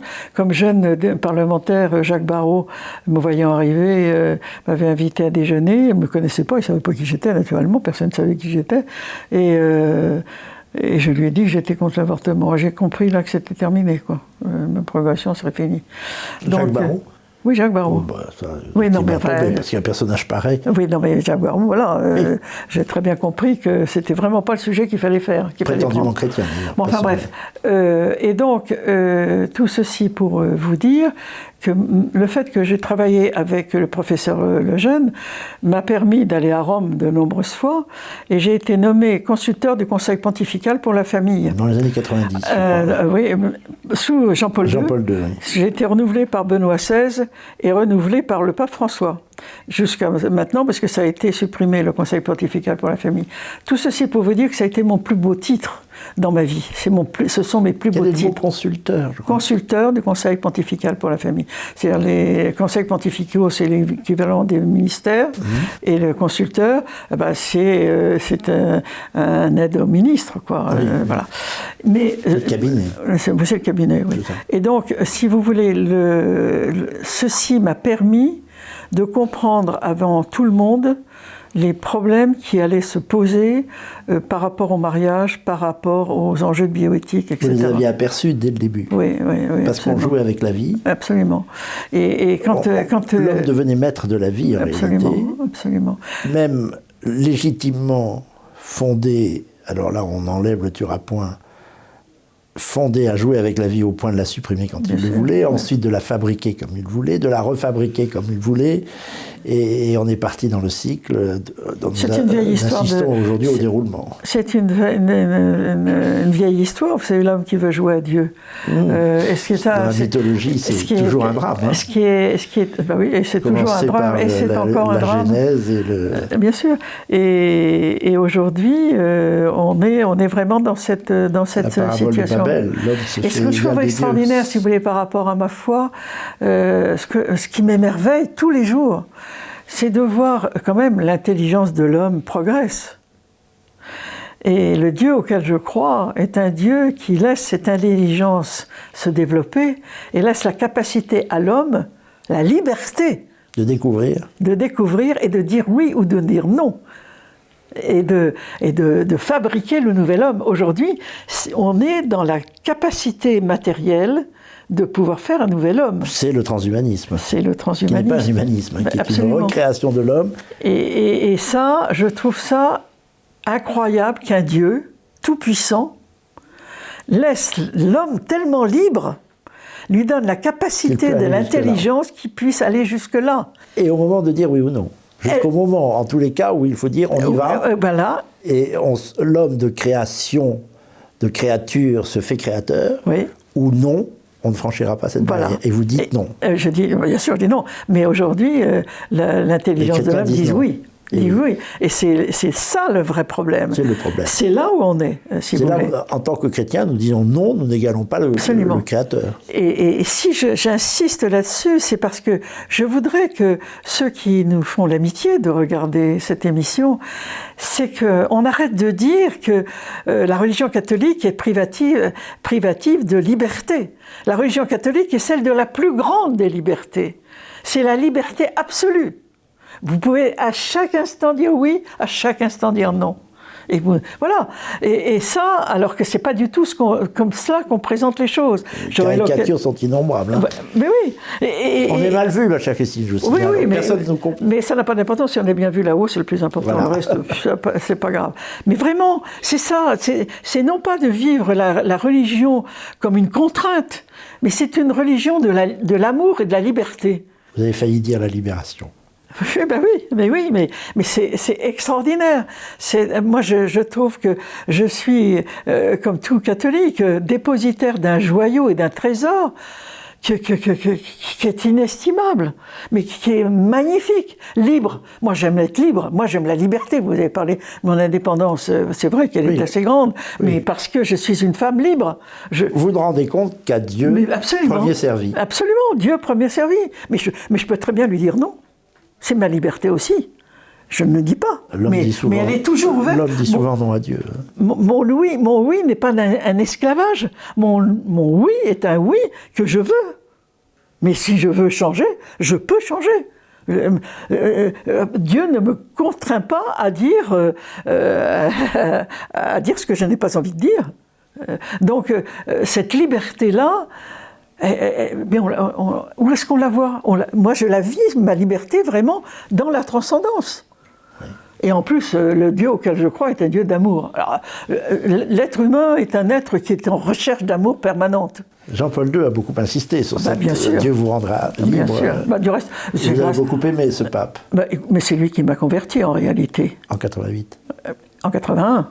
Quand il a fait sa grande déclaration. Non, quand il est arrivé. Non, c'est pas en 80. Quand est-ce qu'il est arrivé ? Je crois, en 78 ou 79. Oui. Quand il est monté. 77.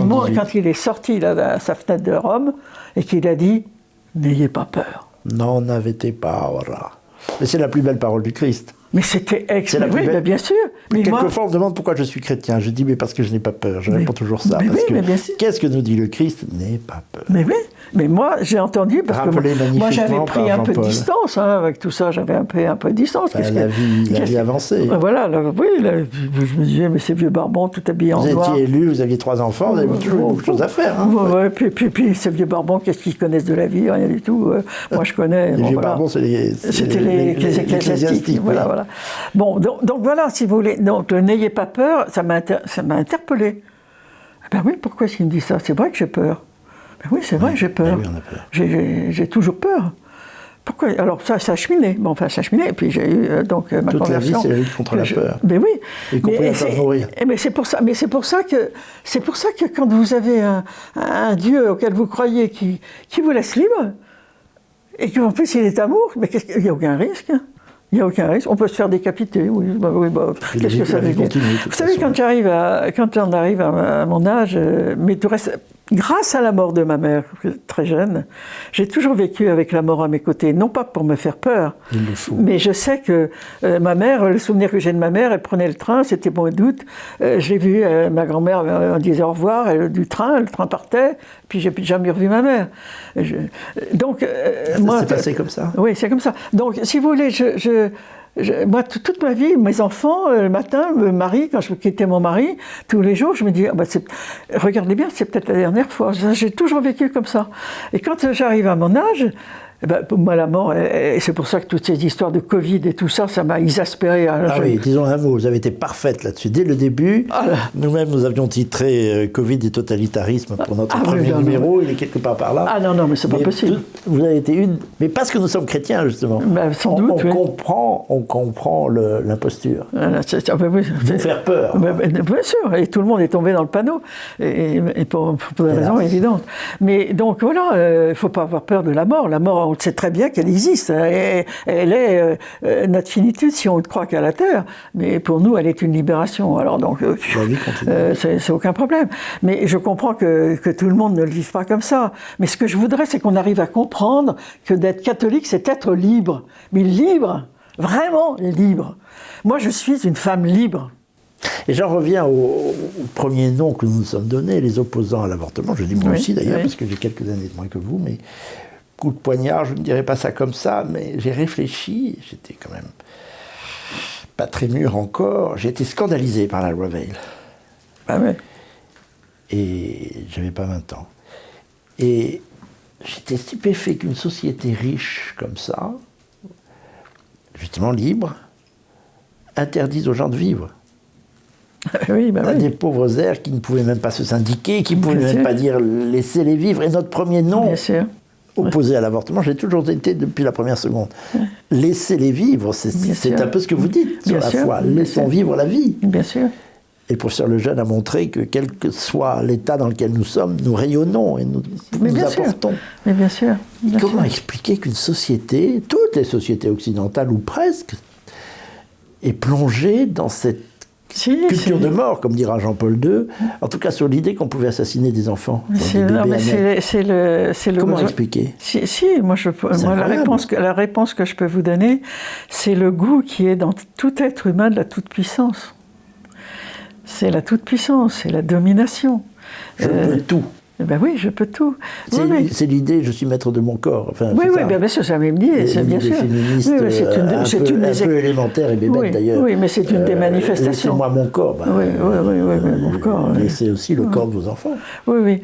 Mais si vous voulez, c'est la toute-puissance, mais elle s'exerce alors dans ce domaine-là qui est pour moi le pire, parce que c'est vraiment la fragilité à l'état brut, l'embryon, l'enfant qui est porté par une femme, c'est facile à la limite.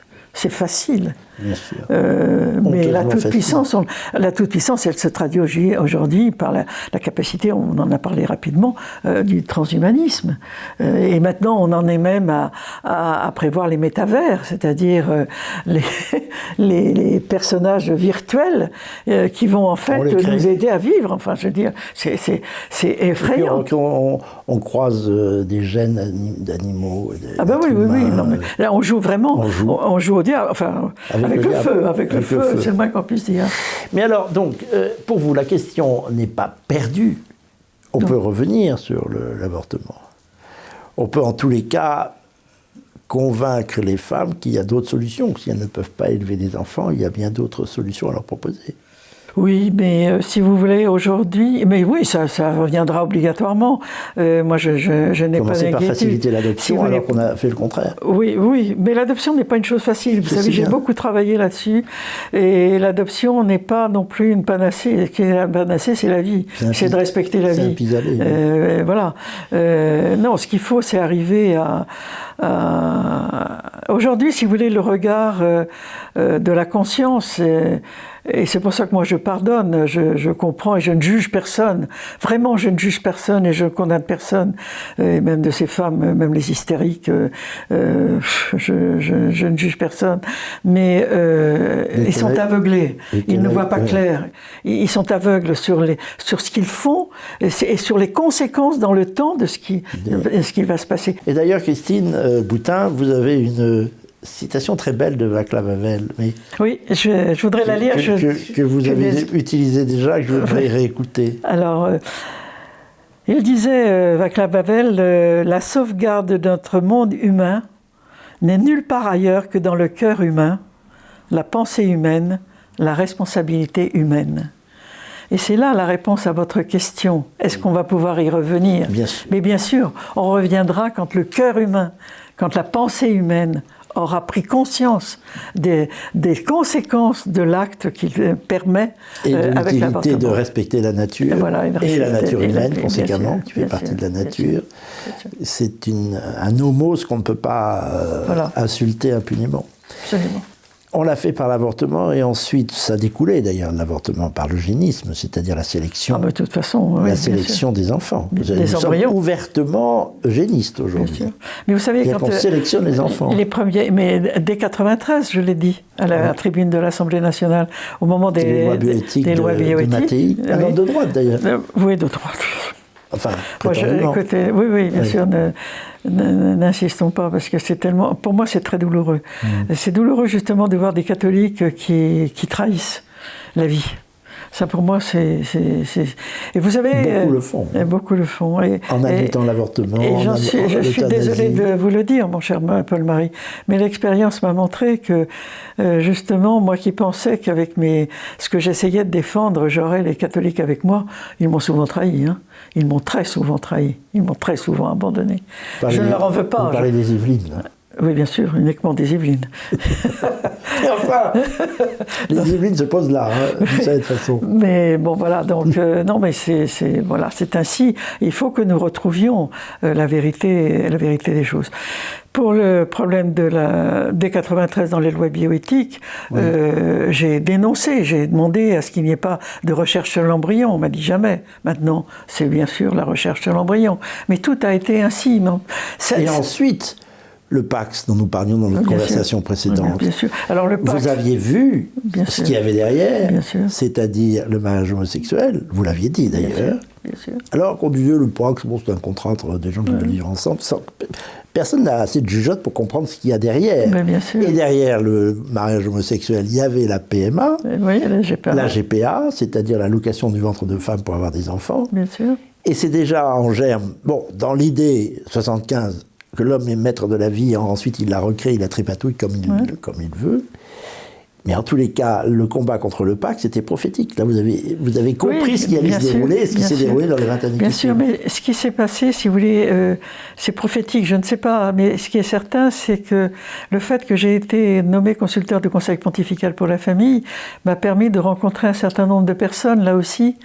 Dès 1995, au moment de la grande convention internationale en Chine, à Pékin, sur les femmes, j'avais rencontré une dame que je connaissais bien, qui était proche de Jean-Paul II, et qui m'avait parlé du gender.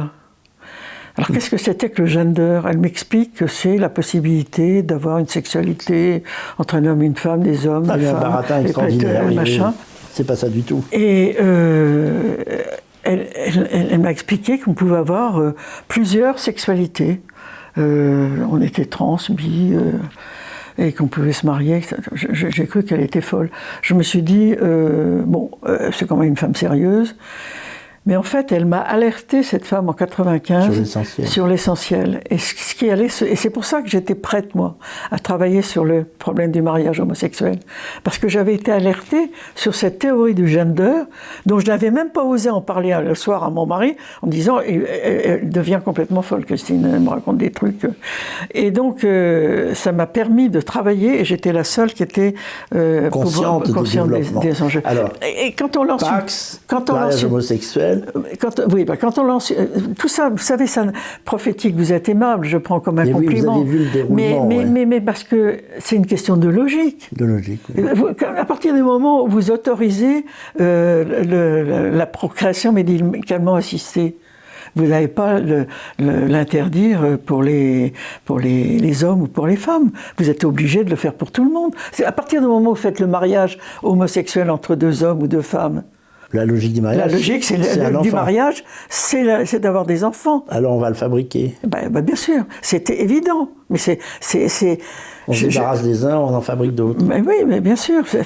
Le diable rit. J'ai pas été suffisamment clair dans mon expression à l'instant, mais je vous assure que tout était contenu là-dedans et que c'est pas fini et que ce n'est pas fini. Je vous le dis. On ira à la GPA, sauf si Zemmour passe. Mais sinon... Oui, mais je pense à l'Occident et à l'Europe entière, qui roulent sur ces pentes. Oui, mais là, on revient à ça, quelque chose que j'ai très profondément dans le cœur, c'est que je pense que la mission de la France, elle est là. Oui. Et que la mission de la France, aujourd'hui, elle n'est plus... Elle a abandonné sa mission première qui était bien avant la Révolution, qui est d'être la lumière du monde. Ce n'est pas de la vanité française, mais c'est spirituel. C'est spirituel. La France est la fille aînée de l'Église, et elle n'est pas fille aînée de l'Église parce que Jean-Paul II l'a dit, mais parce que c'est la vérité. Et Louis XI déjà. Et je vais vous dire, je ne sais pas du tout quel est l'avenir et quelle est la forme institutionnelle que prendra la France. Mais ce dont je suis certaine, c'est que la mort de Louis XVI, la décapitation de Louis XVI, le sacrifice de Louis XVI, ne fait que confirmer... Il le dit dans son testament. Ne fait que confirmer la vocation spirituelle de la France dans le monde. Dans le monde. Et donc... je vous arrête, pardon, sur un tout petit point qui n'est pas sans importance, parce que je vois bien ce que vous dites, qui est tellement essentiel, et que vous incarnez d'ailleurs, seul, dans la vie politique française. C'est pas simplement, vous faites appel à cette expression, fille aînée de l'Église. Là, il est question d'Église. Vous faites référence à Dieu, à la foi, et c'est antérieur à Louis XI, la fille aînée de l'Église, on n'est plus au XVe siècle, on est dans les premiers siècles, Gesta Dei, Père Francos. Bien sûr. Ce que font les Français, c'est Dieu, pas l'Église. C'est Dieu qui a voulu qu'ils le fissent. Oui. Et vous êtes dans cette origine même de la France, là. Vous me faites... c'est gentil. Mais en même temps, le Gesta Dei, Père Francos, c'est magnifique. Ça veut dire ce que fait la France, c'est Dieu qui parle par elle, en fait. Oui, bien sûr. Et c'est pour ça que, si vous voulez, cette révélation, cette compréhension, cette intelligence, d'avoir compris, parce que je me suis beaucoup... Vous savez, moi, la personne que j'aime le plus dans l'histoire, pourtant elle n'est pas parfaite, c'est Marie-Antoinette. J'aime beaucoup Marie-Antoinette. Mon Dieu. Oui, ça vous fait peur. Mais j'aime beaucoup Marie-Antoinette parce que c'est une femme. Elle est une vraie femme. Elle a été une vraie femme à tout niveau. Oui. Ah, si. Hélas. Non. Elle a été une femme volage, elle a été une femme, elle a été femme, elle a été mère, elle a été absolument extraordinaire à la fin de sa vie. À sa mort. Vraiment. Non, elle n'a pas été parfaite, mais elle a été complètement femme. Et Louis XVI est un homme, je porte en moi, je vous le dis, la mort de Louis XVI. Mais vraiment, je me sens responsable. Mais beaucoup de Français. De la mort de Louis XVI. Beaucoup de Français. Qu'est-ce qu'on cherche chaque présidentielle, on veut retrouver un roi. Ça, c'est sûr. C'est sûr que les Français ont un problème. On n'a pas réglé le problème. La nostalgie est parfaite. Ah oui, ça c'est sûr, on n'a pas réglé le problème. Elle est pas... Et j'ai compris depuis peu de temps, parce que je m'interrogeais de savoir quel besoin on a eu de décapiter le roi. Eh bien, en réalité, son sacrifice n'est pas inutile. Il inscrit encore de façon dramatique, avec son sang, il inscrit la mission de la France, qui est la fille aînée de l'Église. Et surtout, et de Dieu. Et de Dieu. Dieu premier servi, Dieu, comme dit Jeanne d'Arc en disant que ce n'est pas les évêques.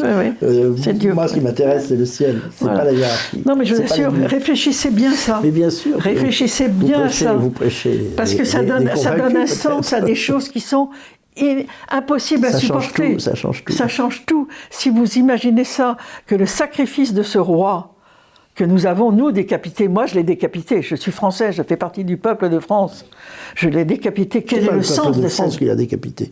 Pardon? Je n'étais pas très d'accord. Vous savez, s'il y avait eu un référendum. Oui, je sais que c'est pas. Oui, je sais. Bon, enfin, je sais pas ce que ça aurait donné. Mais enfin, c'est la France qui l'a fait avec les bourgeois, tout ça, les aristocrates, enfin, les frères et sœurs et tout ça. Mais c'est tout le monde, c'est nous tous. Mais si, moi je me sens tout à fait responsable de ça. Ça a l'air idiot, mais quand on croit en Dieu, le temps n'a pas la même dimension non plus. Donc voilà. Et là, c'est là qu'il tourne, et nous avons encore plusieurs choses à nous dire. Lors des manifestations des années 2012, 2013, 2014, vous avez cru que vous alliez être comprise, vous l'avez été en partie, parce que c'était la suite du combat contre le Pax. Vous aviez déjà lancé des manifestations à ce moment-là. Oui, bien sûr. Je me souviens, j'ai participé d'ailleurs pour tout vous dire. Bien sûr, bien sûr. Et j'étais très opposé aussi. Mais vous avez cru que le moment était arrivé, qu'on allait gagner des manifestations monstres. Oui, monstres, oui. Enfin, on a atteint 1 million à 3 reprises, quand même. C'est pas tout à fait rien. Oui, non, parce que non, parce que si on n'arrêtait pas, la logique était là. Enfin, le mouvement était là. Il fallait le faire. Il fallait faire prendre conscience aux gens. Mais tant qu'on n'arrêtera pas, tant qu'on n'aura pas décidé d'arrêter cette logique implacable, on va aller de Caraïbes en Silla. Ça, c'est votre feu qui vous a porté très loin, y compris, chère Christine Boutin, quand vous l'avez été, ça m'a un peu étonné, à vous porter candidate à la présidence de la République, alors que vous n'aviez pas de parti, pour ainsi dire. Mais non, parce que j'ai créé... Pas aucun. Ça allait venir ensuite, le parti. Oui. Non, je l'ai créé... Oui, mais non, il n'y avait pas de parti. J'ai créé mon parti parce que j'avais besoin d'un support juridique. Là, nous sommes en 2002, vous aviez besoin d'un parti, mais qui était minuscule, pardon de vous le dire. Il n'y avait personne, j'avais 5 personnes. Il y avait Jean-Frédéric, Charles-Henri Jamet, Marie-Jo Lenagar et Christine Boutin. On était 4. Alors, vous voyez... Jean-Frédéric Poisson, qui était votre assistant parlementaire, on a oublié de le dire. Mon directeur de cabinet. Je l'appelais mon directeur de cabinet. Pardon. D'abord, il était assistant parlementaire. Il nous l'a raconté, d'ailleurs, pour TV Liberté. Nos entretiens sont toujours accessibles sur YouTube. Mais cette aventure présidentielle, c'était très audacieux. C'était une folie. Mais c'est une folie, mais j'étais tout à fait consciente. Mais si vous voulez, j'avais personne qui portait mes idées. Voilà. Je ne voulais pas voter Chirac, je ne voulais pas voter Bayrou, certainement pas Bayrou. Donc, parce que c'était encore l'UDF. Oui, ils m'ont exclu du DF. Oh, si je devais vous dire le nombre de fois j'ai été baladé, ça n'a pas d'importance tout ça. Non, mais je me suis pour répondre à votre question. Vous êtes donc présenté. Je me suis présenté parce qu'il fallait que je porte mes idées et que je donne la possibilité aux catholiques en particulier, aux chrétiens, et aux gens de bonne volonté, tout simplement, de défendre les choses essentielles. On a vu le résultat. Faible, mais le résultat aurait pu être bien supérieur parce que les sondages vous donnaient beaucoup plus de points que vous n'avez eu. Pourquoi ? Parce que dans la dernière semaine, parce que l'idée s'est installée que Jean-Marie Le Pen pouvait être au second tour. Oui, absolument. Et absolument. Là, Jean-Marie Le Pen vous a pris des voix. Non, mais ça c'est sûr. Vous avez fini à 2% à peu près, un peu en dessous. À peine, oui. Mais on l'a senti nous-mêmes. Le Monde a titré Le Pen possible au deuxième tour. Là, on a senti dans notre évaluation qui était intuitive, mais on a perdu au moins 2 points, au moins. Mais on sentait les gens parce qu'ils voulaient aller. À l'époque, c'était le vote utile. C'est un grand truc, c'était toujours. Oui, c'est toujours moins fort maintenant. Je pense que c'est moins fort quand même. Je pense justement, on va voir les résultats, mais à mon avis, c'est beaucoup moins fort qu'en 2002. Belle campagne qui a marqué les esprits quand même. Vous avez associé ça à la lutte contre la pauvreté, la misère dans les prisons. Vous avez été très, je me suis beaucoup engagé. Un peu prophétique là-dessus. Oui, je me suis beaucoup engagé. Vous l'avez été sur plusieurs sujets, notamment le revenu universel, qui est venu sur la table il y a quelques années, mais que vous aviez déjà posé il y a plusieurs années. Et est-ce que c'est aussi le vote utile qui vous a porté vers Nicolas Sarkozy en 2007 ? Parce que là, vous engagez beaucoup derrière lui. Non, mais en 2007, si vous voulez, j'ai demandé à Sarkozy, en 2007, j'ai vu Sarkozy, et je lui ai demandé un certain nombre de garanties, sinon je me représentais à la présidentielle. Et ça lui a fait un petit peu peur. Je ne sais pas si ça lui a... Mais vous savez, même 2%, ça compte. Hein. Les gens ne se rendent pas compte. On le voit aujourd'hui, les gens ne se rendent pas compte, mais 2%, c'est très important. C'est souvent, comme on est... c'est mon obsession. On élit son président à 2%, 49,51. Je veux dire, les 2% sont majeurs. Oui. Donc, moi, je représentais 2%. Donc, j'ai été voir Nicolas Sarkozy et je lui ai dit, je veux qu'il n'y ait pas de mariage homosexuel, je veux qu'il n'y ait pas que la politique familiale soit... L'euthanasie aussi, ils n'ont pas parlé de l'euthanasie, mais c'est toujours à mettre dans la même famille de l'homme qui joue avec la vie. Bien sûr. Et donc, Sarkozy m'a assuré qu'il n'y aurait pas de mariage homosexuel. Et du reste, il a tenu la parole, il n'a pas eu de mariage homosexuel. Jusqu'au bout, puisqu'en 2012, la même chose, j'ai fait la même chose. Mais j'ai refait la même chose. Je crois que... Patrick Bichon n'est pas pour rien, mais il vous donne satisfaction en 2012 parce qu'il avait peur que vous vous présentiez bien sûr, sur ces sujets-là, pas de mariage homosexuel, pas d'euthanasie. Absolument. Ouais, pas de GPA, pas de tout ça. Grâce à vous, ça a tenu bon un certain temps. Ça a fait peur, vous avez fait peur. Ah oui, bien sûr. Et c'est comme ça que je suis devenu ministre aussi. De toute façon. Il fallait vous dire, voilà. Vous ne présentez pas Christine, vous serez ministre, c'est ça? Non, il m'a pas... Non, en 2007, pas du tout. Ça, c'est comme ça, quelquefois. Oui, mais non, ça n'a pas été... Non, ça n'a pas été le cas du tout. Non. Mais eux, spontanément, me l'ont proposé. Quand je dis eux, c'est Fillon et Sarko. Ils m'ont proposé, après l'élection, on a pensé à toi pour le ministère du Logement. Alors, un mot sur ces deux personnages. Vous avez eu de bons rapports avec François Fillon. Ah bon?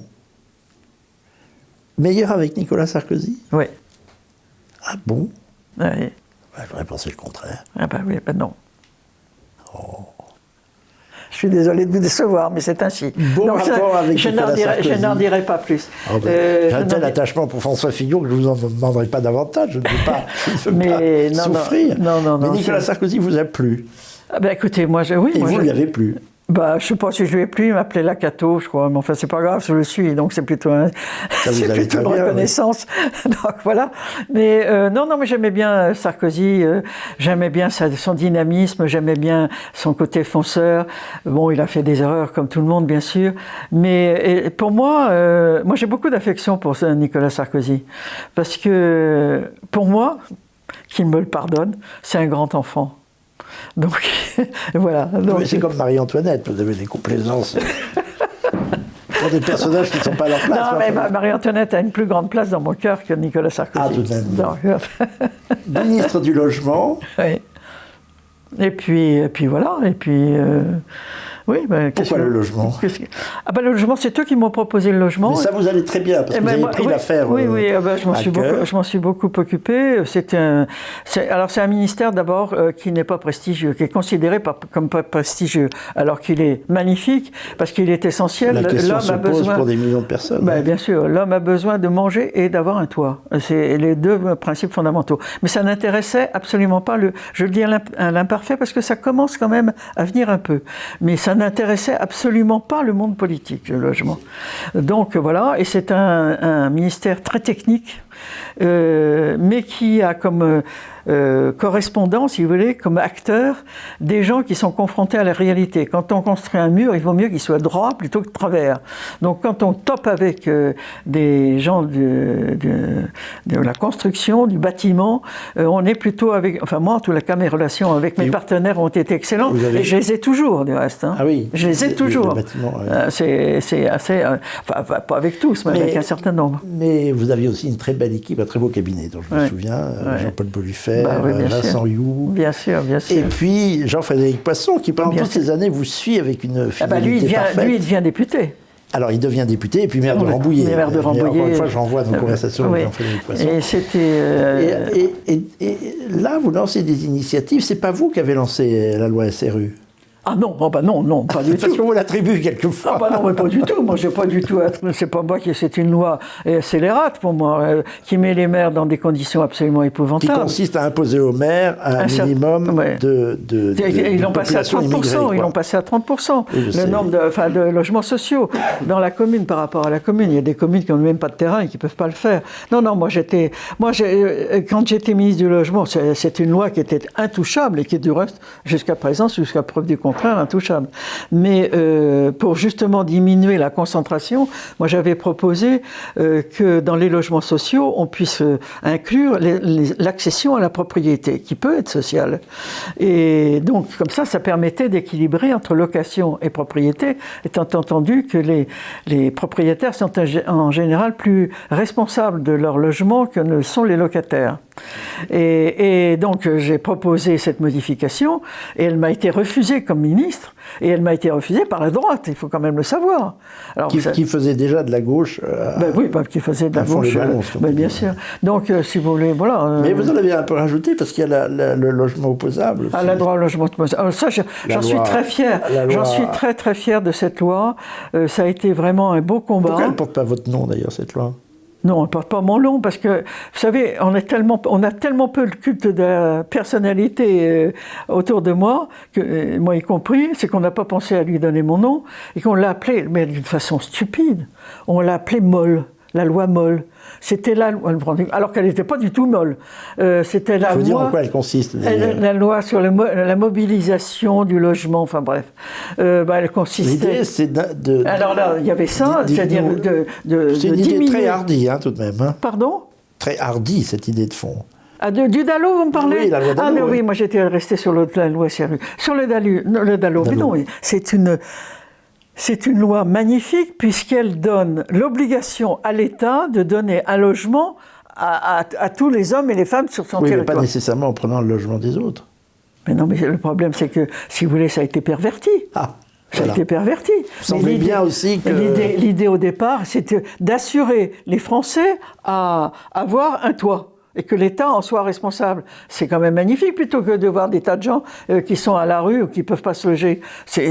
Moi, je trouve que c'est une très belle idée, mais malheureusement, elle a été pervertie, et que je suis absolument désolé de le dire, mais il y a quand même un certain nombre de Français qui ne bénéficient pas de ce droit au logement opposable. Parce que vous vouliez que ce soit en faveur des Français, pas nécessairement c'était plutôt pour les Français que pour d'autres. Et en fait, voilà, ça a été perverti. Donc maintenant, elle n'a plus vraiment... qui utilisent beaucoup cette loi. Enfin, je pense qu'elle a besoin La question au fond, vue. Christine, pardon de vous couper, Christine Boutin, c'est peut-être plus l'immigration, le sujet, que le logement, là, non ? Ah ben là, naturellement, cette loi a été abîmée par le laxisme qu'il y a aujourd'hui par rapport à l'accueil de l'immigré. Mais la solution à bien des questions, et notamment au logement, c'est pas l'arrêt de l'immigration. C'est une des réponses. C'est une des réponses, mais bien sûr. Grand remplacement, toute la droite, mais bien sûr. Faites attention, vous allez être traité d'extrême droite.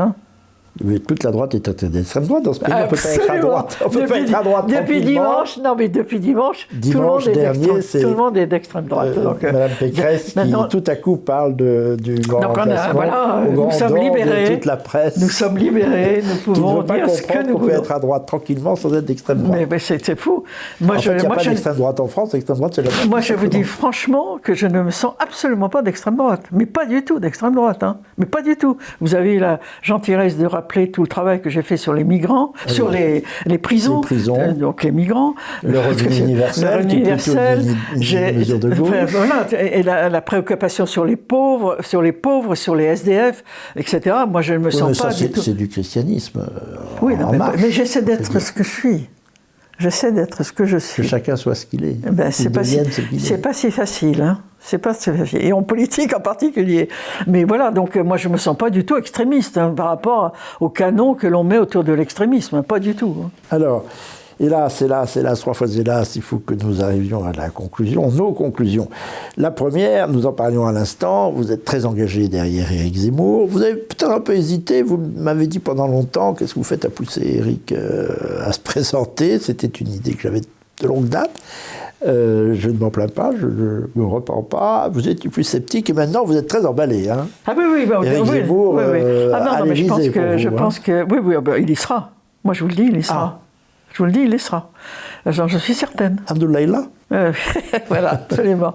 Non, mais si oui, j'ai pas été favorable au départ parce que, si vous voulez, moi j'aime beaucoup Éric Zemmour depuis longtemps, on se connaît bien, je pense que je peux considérer pour moi c'est un ami et on se connaît suffisamment pour avoir une liberté entre nous qui nous permette de nous dire ce que nous pensons. Et quand il m'a dit qu'il y pensait il vous adore, il vous aime beaucoup. Il faut dire ça devant une caméra, c'est difficile et délicat, mais je crois qu'il a une grande estime pour vous. Moi aussi, c'est réciproque, parce que c'est un homme libre. C'est aussi ça, ce qui est intéressant chez Éric. Puis il a besoin de vous, parce qu'il n'y a pas beaucoup de ministres de Nicolas Sarkozy qui le soutiennent péridé à cadavre. Hein. Il y en a d'autres. Je crois pas. Il y a vous. Oui, il y a moi. Les ministres de Sarkozy, Zemmouriens, on les cherche. Non, mais pour parler d'Éric Zemmour, si vous voulez, Zemmour, voilà, c'est un homme sincère. Bon, j'ai pas été favorable au départ parce que je trouve qu'il avait des qualités en journalisme, qu'on a besoin de bons journalistes, et puis que c'était un homme qui écrit, etc. Mais après, bon, il a pris sa décision, et moi je vois cet homme qui se révèle. Qu'est-ce que vous voulez? Qui se révèle avec il s'ouvre même physiquement. Oui, mais oui, une carrière. Mais oui, il a pris. Éric Zemmour n'est pas l'homme qu'il était il y a un an. Ah non, mais ça c'est clair, enfin, c'est sûr. 6 mois. Et on voit qu'il s'enrichit, et comme il est cultivé, il a de quoi nourrir aussi son ambition. Et son ambition, c'est quoi? Mais c'est quoi? Il aime la France. C'est pas compliqué, il aime la France. Et moi, j'aime la France. Il aime la vérité. Et je n'ai pas envie que la France décline davantage. Et il aime la vérité. Il aime la vérité, nous en parlions. Oui, bien sûr. Tandis que nous venions ensemble à ce studio, le monde est envahi par le mensonge. Absolument. Et s'il tranche, c'est parce qu'il dit des vérités. Il ne peut pas s'empêcher, à côté de ça, y compris quand elles dérangent ou quand elles peuvent lui dire de dire la vérité. Il vous a dit un jour à table quelque chose de très intéressant. C'était un petit peu... C'est peut-être une conversation un peu personnelle. Il faut peut-être que je la respecte. On regarde pour nos conversations à venir. J'espère qu'il y en aura d'autres. Chère Christine Boutin, pour achever, je vais vous poser des questions, un feu de questions. Vous aimez l'idée conservatrice? Oui, j'aime beaucoup l'idée. Vous écrivez dans le Nouveau Conservateur, qui est un peu un de vos bébés. Nous la faisons aussi pour vous. Oui. Le mot conservateur vous plaît-il? Le mot conservateur. Je ne sais pas. Si, il me plaît. Si, il me plaît. Il me plaît parce que on prête à Solzhenitsyn la phrase suivante: le conservateur est celui qui réfléchit avant d'avancer. Et moi, je préfère ça parce que sinon, on tombe dans le trou. Donc moi, le conservateur, c'est pas du tout quelqu'un d'immobile. C'est quelqu'un qui avance, mais qui réfléchit. Mais qui fait attention à ce qu'il fait. Qui fait attention, et qui ne regarde pas pour certains que tout ce qui est nouveau est supérieur à tout ce qui est ancien. Et qui aime le temps. Oui. Et dans la musique, j'aime beaucoup le cantique de Racine. Ah. Parce que dans ce cantique de Racine, c'est un retour. C'est un mouvement. De Forêt. C'est un Forêt qui rend hommage à Racine. Et voilà. Et il a 20 ans, Forêt, quand il écrit ça. Et le texte de Racine est un texte qui est pris de Sainte-Ambroise. C'est ça. Donc, si vous voulez, je dirais que pour moi, le conservateur, c'est le cantique de Racine en musique. Oui. Voilà. Et si c'était un livre? Si c'était un livre, c'est ça. Alors parlez-nous. C'est ça. Ça, c'est le mythe de la violence religieuse. Mais ce n'est qu'un exemplaire, qu'un livre de plusieurs, d'un théologien qui s'appelle William Cavanaugh, que j'aime beaucoup, qui est peu connu. Vous faites des études de théologie, là. Absolument. Vous allez à la faculté je vais à la faculté à la Cato. À la Cato, rue d'Assas, à Paris, oui, absolument. Et donc, dans ce livre, mais j'aimerais faire une émission avec vous un jour sur William Cavanaugh. Allons-y. Ah, on le fera. Il faudrait peut-être que je le lise avant, parce que vous allez voir. Je vais errer, là. Non, mais vous allez voir. Et donc, ça, dans ce livre-là, Cavanaugh, qui est très inspiré par des théologiens français, démontre que le mythe, la religion, on l'associe toujours à la violence, et lui, il prétend que c'est un mythe. Il ne prétend pas, il démontre que c'est un mythe qui a été construit à l'époque des Lumières par Rousseau, Locke, etc., qui ont, pour faire croire à une liberté aux gens, à présenter la religion comme étant castratrice puisqu'elle avait le pouvoir, et qu'il fallait créer un État indépendant pour permettre à l'homme d'être libre de la religion. C'est Hobbes aussi. C'est Hobbes aussi, je ne l'ai pas cité, mais bien sûr, voilà. Et donc, idée dont fait litière René Girard, d'ailleurs. Absolument, voilà. Absolument. On pourrait parler philosophie, hélas, nous n'avons plus de temps, nous sommes dans les prolongations. Mais voilà, et donc, essayer de comprendre. Lui, il dit, ce qui est vrai, la violence est en tout homme, et la violence religieuse est un mythe particulière, spécifique et violente. Elle est un mythe qui a été créé pour permettre de se désengager de la religion et de créer un État dans lequel l'homme serait Dieu.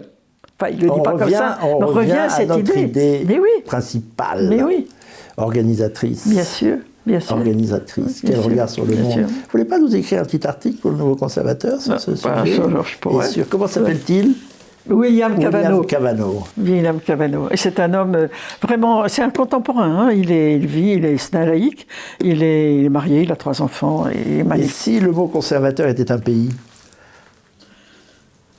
Un pays, écoutez, je dirais la France. Et si c'était un objet? Si c'était un objet, je dirais c'est un objet pour vous. Est-ce que vous avez un objet sur vous, par exemple? Un objet sur moi, oui, excusez-moi. Mais dites-moi si vous pensez à un objet qui incarne ou qui représente l'idée de conservation. Cette bague. Cette bague, vous voyez, c'est une. Je ne sais pas d'où elle vient. Enfin si, je sais d'où elle vient, mais je ne sais pas ce qu'elle est à l'origine. Un jour, un archiviste m'en a donné le nom, mais je ne sais plus comment ça s'appelle. C'est un cachet, en fait. C'est un cachet qui a été transformé en bague et que portait mon grand-père. Et que mon arrière-grand-mère, je l'ai vue porter par mon arrière-grand-mère. Et elle remonte encore à plus loin. Et le jour où mon grand-père est mort, il la portait, lui, à son doigt, là. Et moi, je la porte, ça fait 70 ans que je la porte. Voilà. C'est lui qui vous l'a donné? Non, quand il est mort, je l'ai prise. Enfin, je l'ai eu avec ma sœur. Pour perpétuer, voilà. Et c'est mon héritage, et cette bague, quand j'avais 30 ans, je la portais. Voilà, ça, cette bague, voilà. Pour moi, c'est la transmission. Qu'est-ce que c'est être conservateur? C'est construire, c'est transmettre. Pour pouvoir construire. Et pour pouvoir construire. Donc, voilà. Donc, dans cette bague, il y a la transmission et il y a une certaine forme de transmettre une tradition, c'est pas vénérer les cendres. Non, pas du tout. C'est prolonger le feu. C'est d'aller de l'avant. Encore une fois, comme dit Solzhenitsyn, en réfléchissant. On avance. Le conservateur n'est pas une statue. Non, pas du tout. C'est pas quelque chose de mort. C'est quelque chose d'excessivement vivant et qui est porteur d'espérance. Parce que justement, il réfléchit avant de tomber. Avant de prendre ses décisions, il réfléchit. C'est la vertu cardinale, l'espérance, Christine Boutin? Moi, c'est l'amour, hein, la charité. La charité. Oui. Alors, quittons-nous sur l'amour. C'est un regret que je vous quitte. Nous avons beaucoup prolongé notre conversation, mais après tout, le temps ne nous fait pas peur. Nous avons le temps que nous voulons. 1000 fois merci. Et je vous remercie surtout de me dire si vous acceptez de prolonger nos conversations dans un nouveau cycle plus tard, parce que je pense que vous avez beaucoup de choses à dire. Vous en avez déjà dit beaucoup. Mais les temps à venir vont vous donner raison sans cesse davantage. Et heureusement, Christine Boutin existe. Merci. Paul-Marie, merci d'être mon ami. À bientôt.